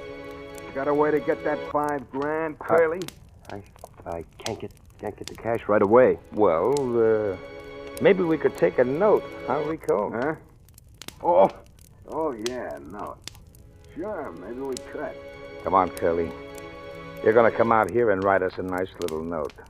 All right. Now, sit down there at the desk. Make yourself real comfortable. Maybe you better tell him how the note should go. Oh, yeah. Maybe I should. Now, Curly, all you got to do is write us a nice little note telling how you killed your wife. How I killed my wife? He don't think he did kill his wife. Maybe he thinks we did. But if I did that, you could blackmail me. You could keep blackmailing me. Hey, you see, I told you it was sharp. You know, this thing has got to be said right, so one can believe it. Right, Curly? Yeah, that's right. That's right. Now, you're going to sit right down there and write how you and your wife was always getting in your hair, you know. You was always having fights, and finally, you had a real big one tonight, and you hit her over the head with a bottle. Only you hit her a little too hard, see? Is that how she... You don't think we use these things unless we have to, do you? Too noisy. We don't want to cause you no trouble, understand, Curly? We just want to be sure you do raise that $5,000, see? Yeah, I see, but... Well, if it came to a showdown, how would you explain it, no? Very sharp, very sharp. You see what I mean, Rico? Curly wants to know, if we turn him in, how do we tell the cops we got the note? Easy. We make a deal with a guy who's got to take a rap for burglary anyway. Says he burgled this place, too, and found the note. We bought it from him. Get it? I get it. Then start writing. For a minute, I sat there thinking. I wasn't too worried about the handwriting. The chances that Roxborough had been fool enough to write anything in his own hand that these mugs had ever seen was pretty slim. And it couldn't do me any harm, writing a confession in another man's name. So I began to write. And I stopped thinking about Roxborough and his wife. Began thinking about Helen and 5 wasted years. The opportunities missed, the friends lost, the time gone down the drain. All because of Helen and what she thought was gracious living. Gracious living. When I got through it, it was a pretty good note. Let me see it. Uh-huh. Okay. It almost sounds like you meant it, Curly. I did. Okay. Sign it. Huh? I said sign it. Sign it? I couldn't sign it. I didn't know Roxborough's first name. They'd know that. The one thing they'd be sure to know. I could have cried. To get this far, freedom almost in sight, and then to have it end this way, I just sat there holding the pen. What's the matter? Cold feet? Yeah, maybe. Come on, sign it. Well, And not K. Roxborough, like that little printed note you sent the boss. The full name. Not K. Roxborough, the full name. What's the K for, Curly? Kenneth? No. No, it's Kendall. Is that all? No, that's not all. Oh, no, the $5,000. That's the idea. That's my shop boy, the $5,000. Well, I don't know where I can lay my hands on that much cash tonight. Well, cash was sort of what we had in mind, Curly. I could write you a check. No checks. Hey, wait a minute. I think he's got something there. Yeah, he could date it ahead. He could say he gave it to his wife for a mink coat or something, and it was stolen by them nasty burglars. You could think up something, couldn't you, Curly? You better. Why can't we get the cash from him tomorrow? Because Curly's got to be in Chicago tonight for sure. If the cops nab him for this job, what good is that little note he just wrote us, huh? Oh, yeah. Okay, Curly, write a check. Sure. To, cash. Yeah. 5,000. Kendall, Roxborough. Okay. Now we're going to do you a favor, Curly. We're going to take you down and put you on that next train to Chicago. How do we know we won't take a pounder and never come back? And leave this nice business of his? Oh, Curly wouldn't do that, would you, Curly? No, of course not. Okay, then let's go. I don't like sticking around here with that. She can't hurt you. She can't hurt nobody. Even Curly, if he's smart.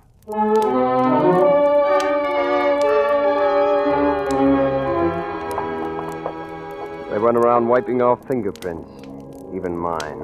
Now, they were very good about that. And they snapped off the lights, opened the door, snapped that behind them, too.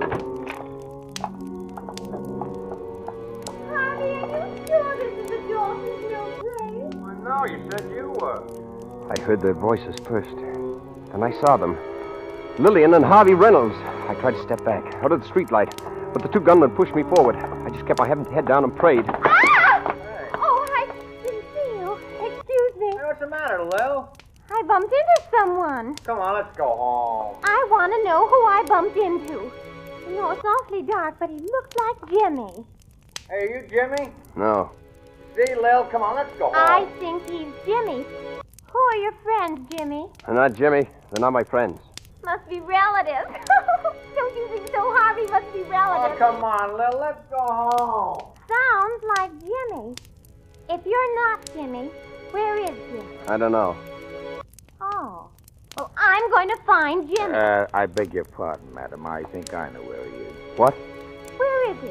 Where's Jimmy? You're just a little mixed up. Now, if you go 5 blocks up the street, then 4 blocks over, it's the big yellow house on the corner. Come on, Harvey. I told you we'd find Helen and Jimmy. Oh, down it, Lil, I want to go home.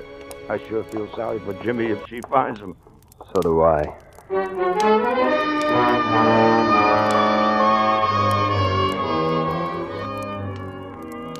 We drove down the station, found that the next train for Chicago was in about 45 minutes.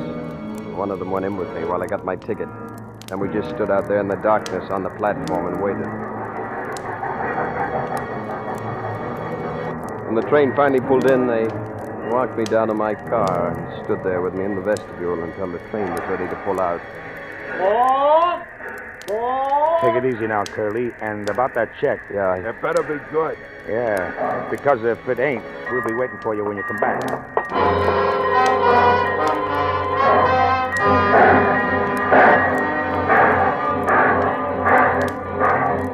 What did I care where they'd be? I was free. Well, I was going to Chicago, all right. But from there, I was going to catch a train to Detroit. From there, I was going to cross the Canadian border. I was never coming back because I'd made it. I was free.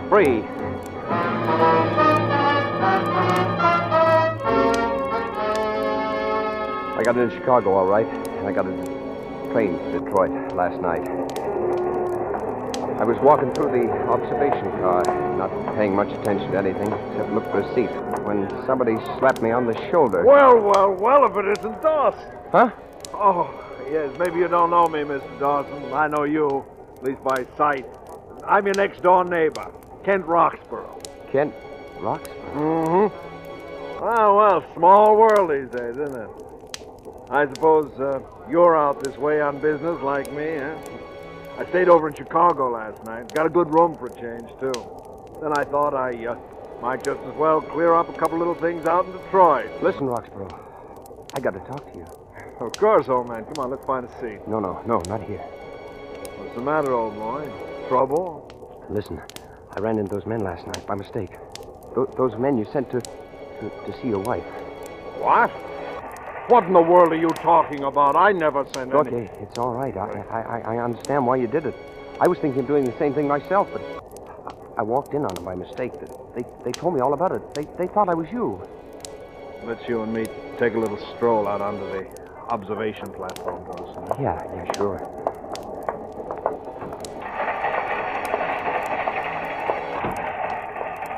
Now, what's all this, Dawson? I tell you, it was a mistake. The doors, they're exactly alike. Yeah, I remember. I walked in. They thought I was you. They'd already done it. They thought I'd come back to double-cross them. So they made me sign a confession that I'd done it in your name. Confession? Oh, it's all right.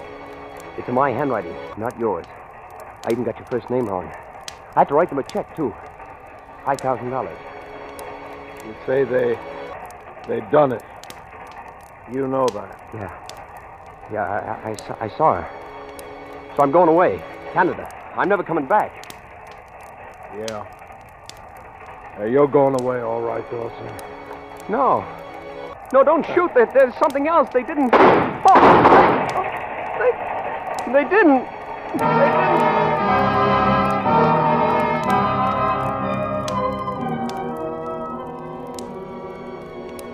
They found me beside the tracks this morning. They say I may live until tonight, maybe even a little longer. I guess I can't blame him. The cops picked him up. He'll get his. So will those two hired killers. I guess he thought he had to do it. Once he knew that I knew. I guess I can't blame anyone but myself.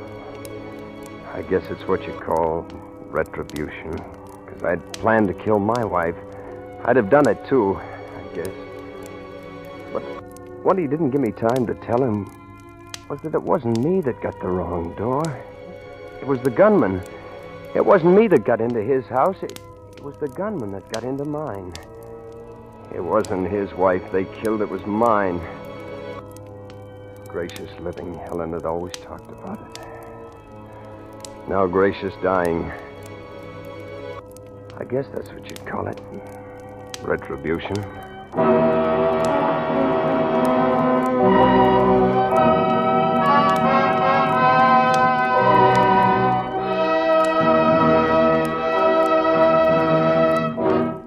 Suspense. Presented by Roma Wines, R-O-M-A. Roma, America's favorite wine. And now this is Ken Niles making a curtain call with the star of tonight's suspense play, Mark Stevens. Mark, I'm sure that Mr. Webster gave the world the word suspense just to describe a dramatic performance such as you've given us here tonight. Oh, thank you very much, Ken. It was a wonderful part. And I've noticed that you make it a custom here on Suspense to provide your guests with the most wonderfully dramatic roles. And there's another suspense custom I'm sure you'll enjoy. Each week we present our star with a gift basket of Roma wine.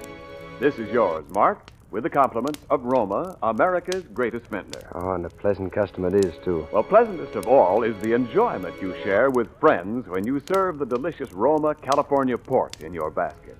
For Roma port adds warmth to any welcome. Roma port is the favorite of millions for evening entertaining. And Roma port is so easy to serve. All you do is pour, and hospitality reigns. Oh, it sounds like Roma Port is a host's best friend. Indeed it is, Mark. And Roma port tastes so good. In fact, all Roma wines are famous for better taste. And here's the reason. Roma vintners, with ancient skill and America's finest winemaking resources, guide the rich treasure of choicest grapes to tempting taste perfection.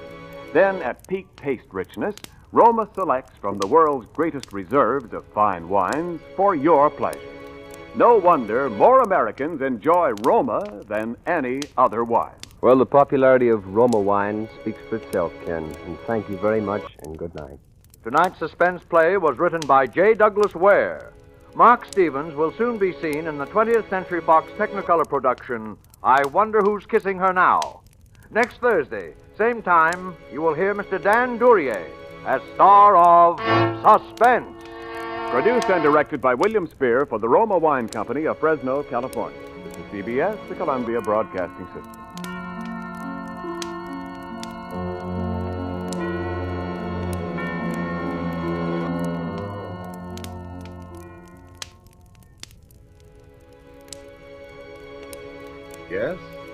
Roma wines taste better because only Roma selects from the world's greatest wine reserves for your pleasure.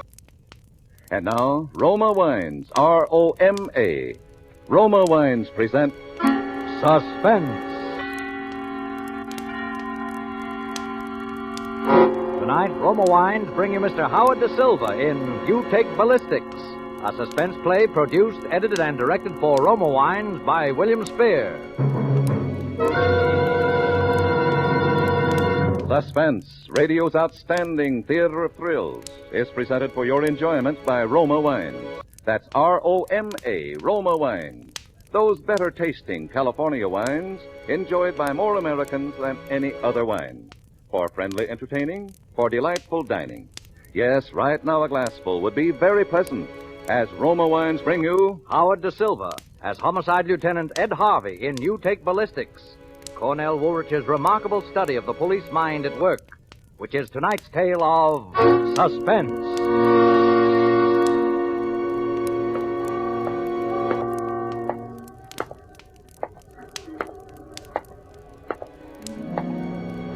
By this time, it was night, pretty late.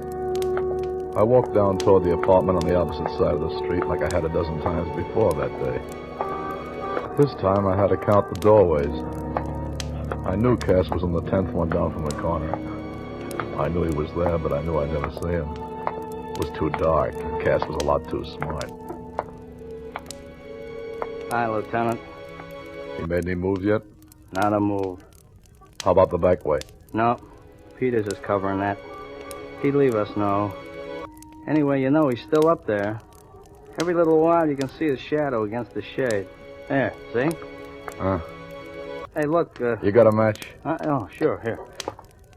Hey, Lieutenant, did you get any orders, or did we just stick around? Myself, I think he's settling down for the night. No. Mm-mm. This isn't getting us anyplace. I'm going to make the pinch. Now. Come on up with me, see what we got. Sure.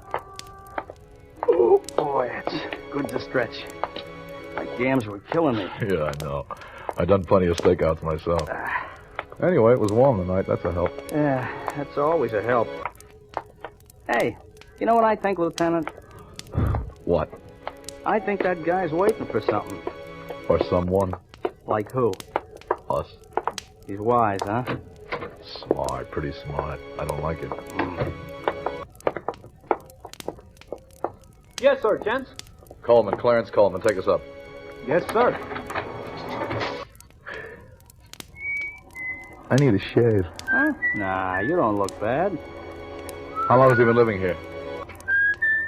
You, how long has Coleman been living here? Oh, Mr. Coleman? 2 or 3 years.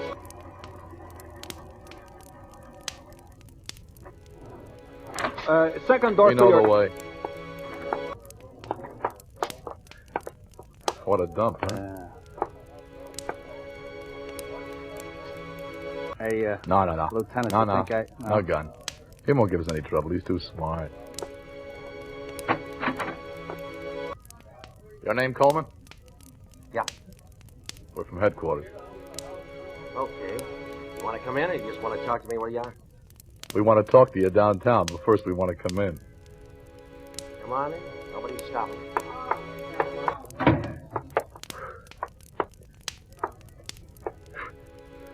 Look around, Cat. Yeah. Suppose you guys got a search warrant. I suppose you got a witness that we don't. Go ahead and look. I just want you to know I'm not dumb, that's all. Sure, I know. You're smart. I was doing a crossword puzzle. You don't mind, do you? Oh, go right ahead. I'll get that one down before I forgot. Cash, you find it? No. You own a gun? Why, sure. Where is it? Tell them to look in the bottom drawer of the bureau, and they're under my winter underwear. You hear that, Cat? Yeah. I got a license for it, too.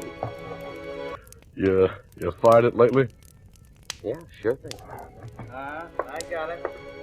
Here she is, Lieutenant. Look out, you don't rub off any prints. I told you we're smart. Maybe too smart. 38, one shell gun. When'd you fire it last? Right last night. Why should I lie to you? You're going to give me the night-face test as soon as you get me downtown, ain't you? Right last night, huh? Right into Edmund Lombard's body? Wrong. The end of the floor. Here. You got all the answers, haven't you? I only know what I know. Can't do better than that for my own brother. If you fired it into the floor, where's the crease? See that little scatter rug? Just kick it aside. See it? I can do better than a crease. Dig in with your penknife, you can probably get the slug. Well, let's have a look. Hey, what are you doing that for, Cass? This guy's just making a chump out of you. Maybe, but we better have the slug just the same, Lieutenant. All right. You, take your hands out of your pockets and get your favorite hat and start moving toward the door. You're coming with us. There we are. Okay by me. You get it? Yeah, it's a 38, all right. Am I under arrest? Well, if you gotta have a name for it, no. Not yet. You're just a guest of the department. For the rest of the night. You get the works, I suppose. Cass, take him down the stairs, will you? I want to talk to this kid on the elevator for a minute. All right. Hey, wait a second. You got any more of that gum? Yeah, here. Sure, Lieutenant. There you are. Come on, you. All right.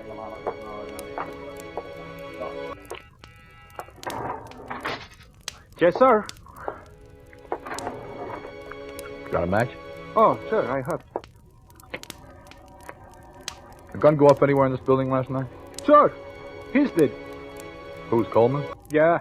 The people downstairs telephoned me, so I had to go up there. He fired into the floor by mistake. He was plenty scared. Hey, he in trouble?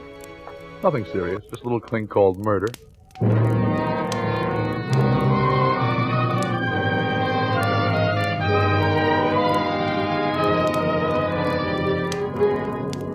For Suspense, Roma Wines are bringing you Howard Da Silva in You Take Ballistics. Roma Wines' presentation tonight in radio's outstanding theater of thrills, Suspense.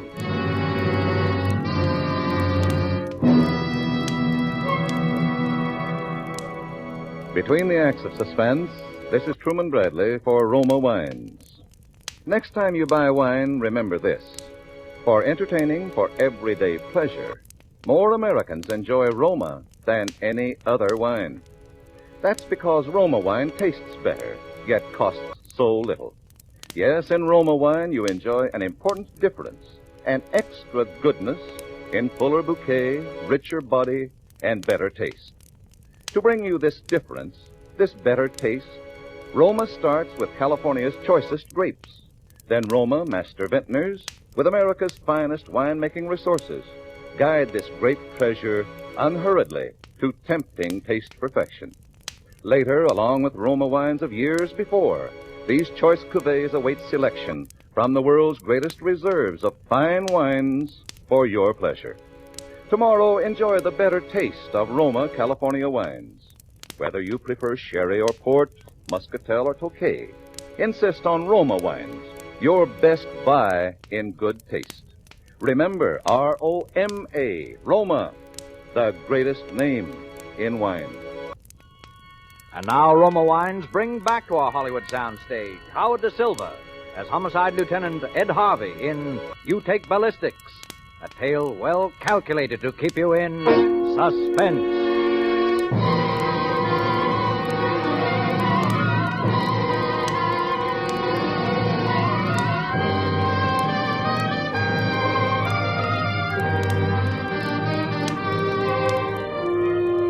I've been on the force for quite a while, and I made my shares of arrests big and small. Little punks and chiselers and big-time racket men and crazy, wild-eyed killers. I never made a pinch that looked better and that I liked less than this Coleman. We had everything. We had to make the pinch. And I knew it was going to turn sour the minute I walked into that apartment. And a sour murder rap is something, well, I personally don't care for. We didn't take him downtown. We took him over to a little precinct house up on the west side. And we didn't book him. We just tossed him in the back room and let him wait. Leffinger, my boss, got there about 10 minutes later. You bring him in? Yes, sir, he's in back. Here's his gun. He claims it went off into the floor last night by mistake. Oh, beat us to the paraffin test, huh? Well, he could have framed it that way after he killed Lombard. Yeah, he could have. Here's a slug, Captain. 38. Yeah. Turn the stuff over to ballistics. Yes, sir. Hey, Cass. Huh? Give me a light, will you? Sure. Okay. Yeah. Any report on the one they dug out of Lombard? Probably on its way now. Who are these two guys? The night elevator man that took them up to Lombard's apartment and the night counter man at a lunchroom about a half a block away. They recognize him? Positive. Well, let's go to work. Sergeant. Yes, sir? We want to spring these witnesses on them. One buzz, send in the elevator man. Two buzzes the other guy. Okay, Captain. You think you'll sweat? You? No. Hi, Coleman. Sit over there. Sure. Put the light on him, O'Farrell. Yes, sir. All right, Coleman. Suppose you tell us what you did last night. Beginning when? Beginning when you left your apartment. Well, I went out about 9 o'clock. Walked over to 23rd and 7th. There's a cigar store there. I made a phone call. Who to? Edmund Lombard. Oh, so you did contact Lombard? Sure. Did I say different? Go ahead. You know Lombard's racket? You tell us. Collected bets on the nags. Only the long shots he wouldn't turn in. They never came in anyway, so who knows the difference? Only this one time, I get a tip on one that comes in. 20 to 1. Lombard can't cover. He lambs. I just catch up with him last night. On the phone, I tell him I want my dough. I tell him to meet me in an hour. Did he meet you? I didn't give him a chance. I went up to his place. You went up to his place? Sure. Percentage for me to lie. I know you got me placed up there. So you went up to his place? Yeah. He was already packing. Getting ready to lamb again. He kind of laughed and said, "You can't blame a guy for trying." I said, "I want my $2,000. Okay," he said. "You win." He asked me for a receipt so I can't come at him again. Fair enough. So I write one out for him in the hotel stationery. Well, wind it up. Let's see how good you can make it. That's all. So he begins unpacking. I figures he might just as well stay where he is now. Then I leave. So that's how it was. Sure you didn't leave out anything? No. Why'd you leave out about killing him? Because it belongs out, because I didn't. You didn't have a gun on you when you went up there. Oh, yeah. Sure I did. Why'd you take a gun if you didn't plan to shoot him? So he wouldn't pull one on me. You think a guy like Eddie Lombard's going to cough up $2,000 just like that? Don't lie to us. When we bring you in here, we want the truth. You shot him first and collected your dough afterwards. No. And then you wrote out your receipt to a dead man. No. That's how it happened, isn't it? No. Answer me, No. isn't it? No. No.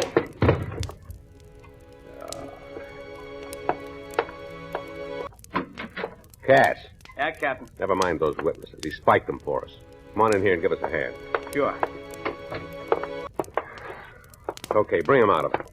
All right, come on. Come on, will you? Get up there. Why don't we give you something to pass out about? Now, why'd you tell him? You listening?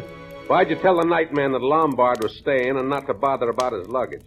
Because I was afraid he'd go up there and Lombard might think it was me again and take a shot at him. Because he was dead in there and you wanted to get clear of the building before he was found. If I did, I didn't go very far.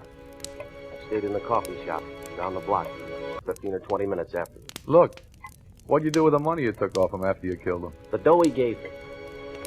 Put it in the bank first thing this morning. Take over, Cass. All right. Come on, Harvey.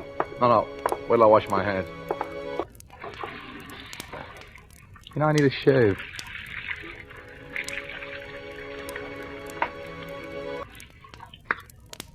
All right. Come on. See you later, Cass. Yeah, Lieutenant. All right, Coleman, come on now. Why don't you... You know, if I'd hang around there much longer, I'd be liable to hurt him. You see what I mean? Yeah. How come nobody heard the shot?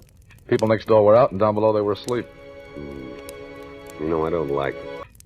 You notice how he beats us to the punch every time. We got witnesses for everything, except the killer. Which all adds up that we got nothing but circumstantial. Wouldn't stand up in court 5 minutes. Yeah. Well, maybe ballistics will tie it up for us. Yeah, maybe. What's the matter? Don't you believe in ballistics? Sure, but you heard the guy. He's got every other angle covered. Not going to slip up on anything as obvious as ballistic. Don't you think he's guilty? I think he's guilty.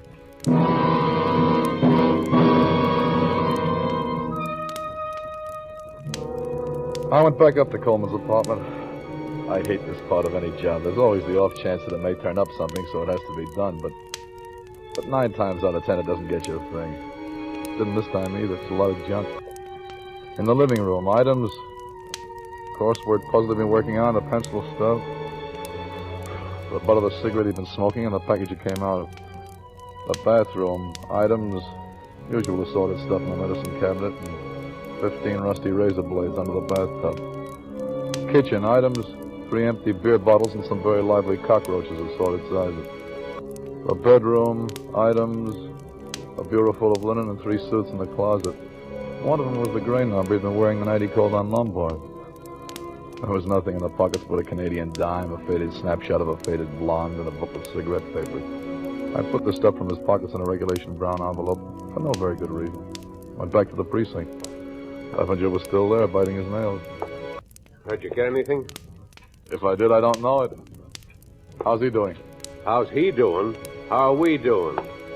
Lousy. Yeah, so far. You're still sure of him, huh? I was never sure of a pinch in my life. No. Listen, I'm going to let it go through on circumstantial. Ballistics will be sure to match his gun to the slug that killed Lombard, and that's enough to do it without anything else. I don't know. Say, what are you Yeah? Yeah, this is Leffinger. Well, it's about time. Well, you knew where to reach me. I told you I was going to bring him out here. Yeah? What? Yeah. Okay. Ballistics. Coleman's gun was a .38. I know that. Oh, you know that. Well, then maybe you know that the slug they took out of Lombard is a .32. So now what do you know? That does it. Yeah. Does it, all right. No, I don't mean that. I mean he's our meat. He's the guy. You can't tell me different. I'm not telling you different. But ballistics is. And ballistics don't lie. You setting yourself up above ballistics? You take ballistics, I'll take human nature. That don't lie either. If you mean he did it with a .32 and then ditched it, you're wrong, because we checked all that. I know he didn't. Otherwise, he wouldn't have shot that slug into the floor.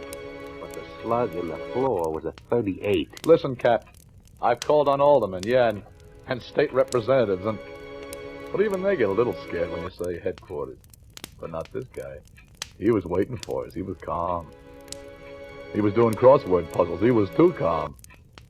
No, he's too smart. He's got everything covered. He's been ahead of us all the way. He's our guy, I tell you. He's our guy. He's our guy. He's our guy.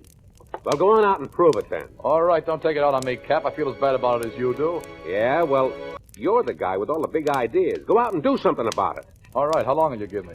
Tomorrow morning. You can't hold them forever without booking them, you know. Tomorrow morning? What am I going to do at this time? Look, make it noon, huh?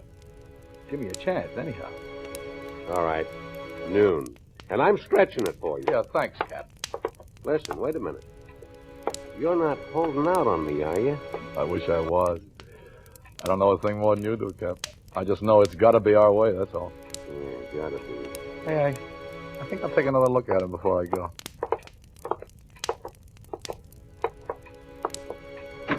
Oh, now listen, Coleman. We know you did it. Why don't you make it easy for yourself? Make it easy for you coppers, you mean?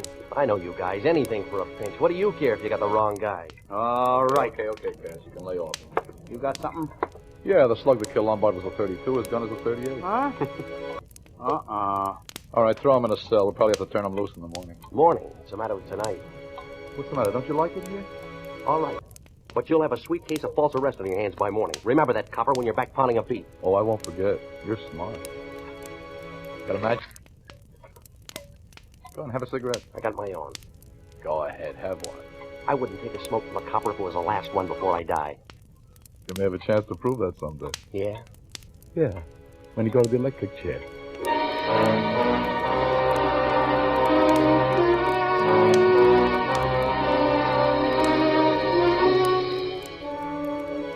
Well, that sounded good, but I wasn't too sure. You know, they say every criminal makes at least one mistake. Well, I wasn't too sure of that either. All I was sure of was that he'd done it, so there had to be some way to prove it. But first, I went back to his apartment. I went over the joint with a fine-tooth comb. Nothing. Then I thought of that suit in the closet. I got it out. I went over it inch by inch. Turned the pockets inside out. Right there was where I found something that gave me an idea, or rather, it was what I didn't find that I should have. I went out to Coleman's kitchen, I made a pot of black coffee, and I sat down to think. And the more I thought, the better I liked it. It might not mean a thing, it might not even be possible, but it was all I had, So the next stop was headquarters in the pistol range in the basement. By the time I got through, it was daylight. At 6:45, I was waiting outside that cigar store at 23rd and 7th, where Coleman had made his phone call to Lombard. It was run by a little guy named Truhoff.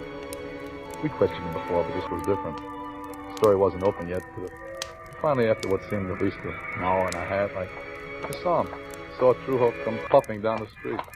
Well, Lieutenant, you're the real early bird, huh? You're late. Late, he says. What time you want a cigar store should open? The middle of the night. Come on, let's go inside. I want to ask you a couple of things. More questions. Didn't you ask me already everything but my grandmother's middle name? Yeah, I forgot that. That's why I came back. All right. So now what? About this Coleman. When he was in here... Sure. He telephoned from the booth back there.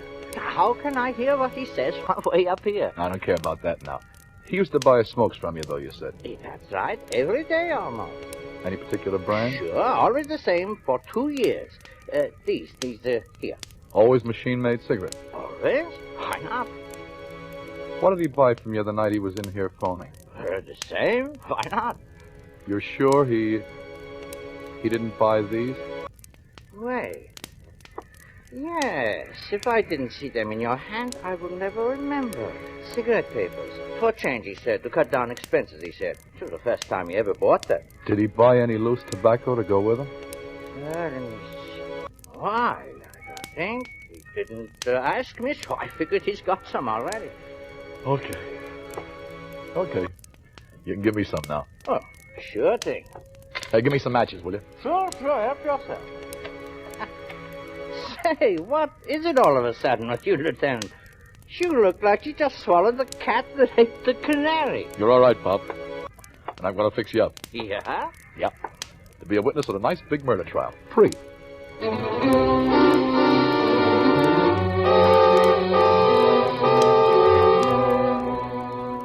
I went back to the precinct, but Leffinger had moved him to another one, over on the east side, on account of the 24-hour detention law. That took more time to locate him, but that was one thing I had plenty of now. I was either in with what I had, or I was out. And suddenly I felt tired. I felt tired as an old dog. I tried breakfast, but that didn't help much, so I went on over to the east side. Leffinger was right on deck, cranky as ever, but I could see he was worried. We had this guy pretty nearly 48 hours, and the cops don't like to break the law any more than the next guy. Well, where you been all night, Bright Eyes? You look like you slept on a park bench. I didn't sleep anyplace. I've been using my brains. Why did you leave word you were going to move him? What's the difference?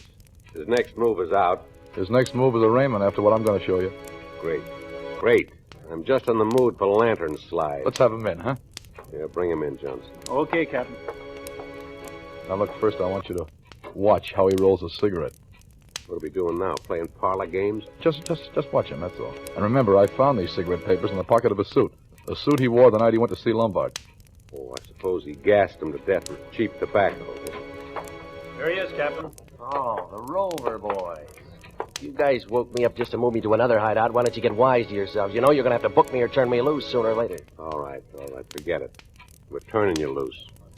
All we want you to do is to sign a waiver that nothing happened to you in here. Nuts, I sign nothing. Hey, take it easy, will you? We got the guy that did it. Yeah? Yeah. Got nothing to worry about. We just don't want any suits for false arrest, that's all. Yeah, well, you took the words right out of my mouth, Copper, because my first stop after here is a lawyer. Now, wait a minute. Let's talk this over. Smoke? Nah, not one of them things. Well, you smoke these, don't you? Yeah, sure. Here's some tobacco. Go ahead, roll one. Thanks. That's not the way. A little out of practice. A little out of practice, he says. Don't look to me like he'd ever rolled one before in his life. Does it to you, Cap? All right, so send me to the chair for that. Just the same, he bought these cigarette papers the night he went to see Lombard at the cigar store where he phoned, where he bought all his smokes. First time in 2 years he ever bought any. And no tobacco to go with them. Not a shred of loose tobacco in any of his pockets. Now, why do you suppose he bought those cigarette papers that night, huh? You're telling it. I'm listening. Are you listening, Coleman? You're talking in your sleep. I'll tell you why he bought them. Better than that, I'll show you why. Let me have your gun a minute, will you, Cap? Yeah, sure. That's 38, right? Yeah. Same caliber as Coleman's gun? Right. All right. Now, here's a 32 caliber bullet. The same caliber as the slug that killed Lombard. Do you want to see it? I know a 32 when I see it. All right. Now, we take the 38 bullets out of your gun. Now we take this 32 bullet and about 3 of these cigarette papers. We double them over. We wrap them around the bullet. See? See how snug the 32 fits in your 38 gun now? I'll be a monk. Now watch. Now watch how a 38 gun will fire a 32 bullet. I'll put it in the baseboard over there. That's ballistics, Cap. How do you like it? Ballistics. Ballistics? You take ballistics, I'll take human nature every time.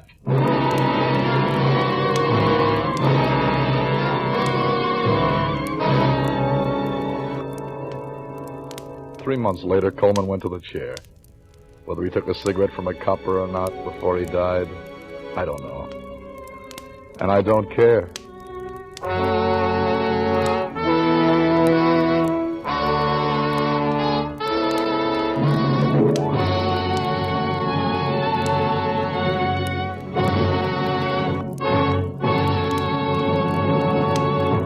Suspense. Presented by Roma Wines, R-O-M-A. Roma, America's favorite wines. This is Truman Bradley, bringing back to our microphone the star of tonight's suspense play, Howard Da Silva. My compliments, Howard, on a grand performance. Say, tell me, how did you like being on the side of Law and Order for a change? On the screen, I've seen you as a pretty tough character. Truman, I much prefer to be law-abiding. It makes me more popular with my friends. Well, here's something, Howard, that will make you even more popular with your guests. A gift basket of Roma wines. From Roma, your host of the evening. My thanks to Roma, Truman. This is my idea of real hospitality. That's what your friends will say, Howard, when you treat them to the golden amber, fragrant Roma California sherry in your gift basket. For Roma sherry, with its tempting nut-like taste, is the perfect first call for dinner, and served with nuts, fruit, cake, or any tasty snack. Roma sherry is a truly delightful wine for entertaining any time. Right, Truman. Roma sherry is certainly a versatile wine. Versatile is the word for Roma sherry, Howard, and extra good, too. For Roma sherry, like all Roma wines, gives you an important difference, an extra goodness in fuller bouquet, richer body, and better taste. And the best proof I can give you that Roma wines taste better is the fact that more Americans enjoy Roma than any other wine. Well, that's proof enough for me, Truman. And now, who's on Suspense next week? But, Howard, it's Claude Rains. My favorite actor. Yes, Claude Rains in a very unusual suspense story. Mr. Rains will be entirely alone, no other member of the cast. A real solo performance. The story will be a famous English study in terror, The Waxwork. And you'll want to hear what it feels like to spend the night in a museum haunted by the spirits of famous murderers of the past. That I've got to listen to. Thank you and good night. Howard Da Silva appeared through the courtesy of Paramount Pictures and is currently being seen in their production Blaze of Noon. Tonight's suspense play was written by Robert Richards from the story by Cornell Woolrich. Next Thursday, same time, you will hear Mr. Claude Rains as star of Suspense. Produced and directed by William Spear for the Roma Wine Company of Fresno, California. Buy your share of Easter happiness. Bring new life and hope to crippled children through Easter seals. Buy Easter seals today.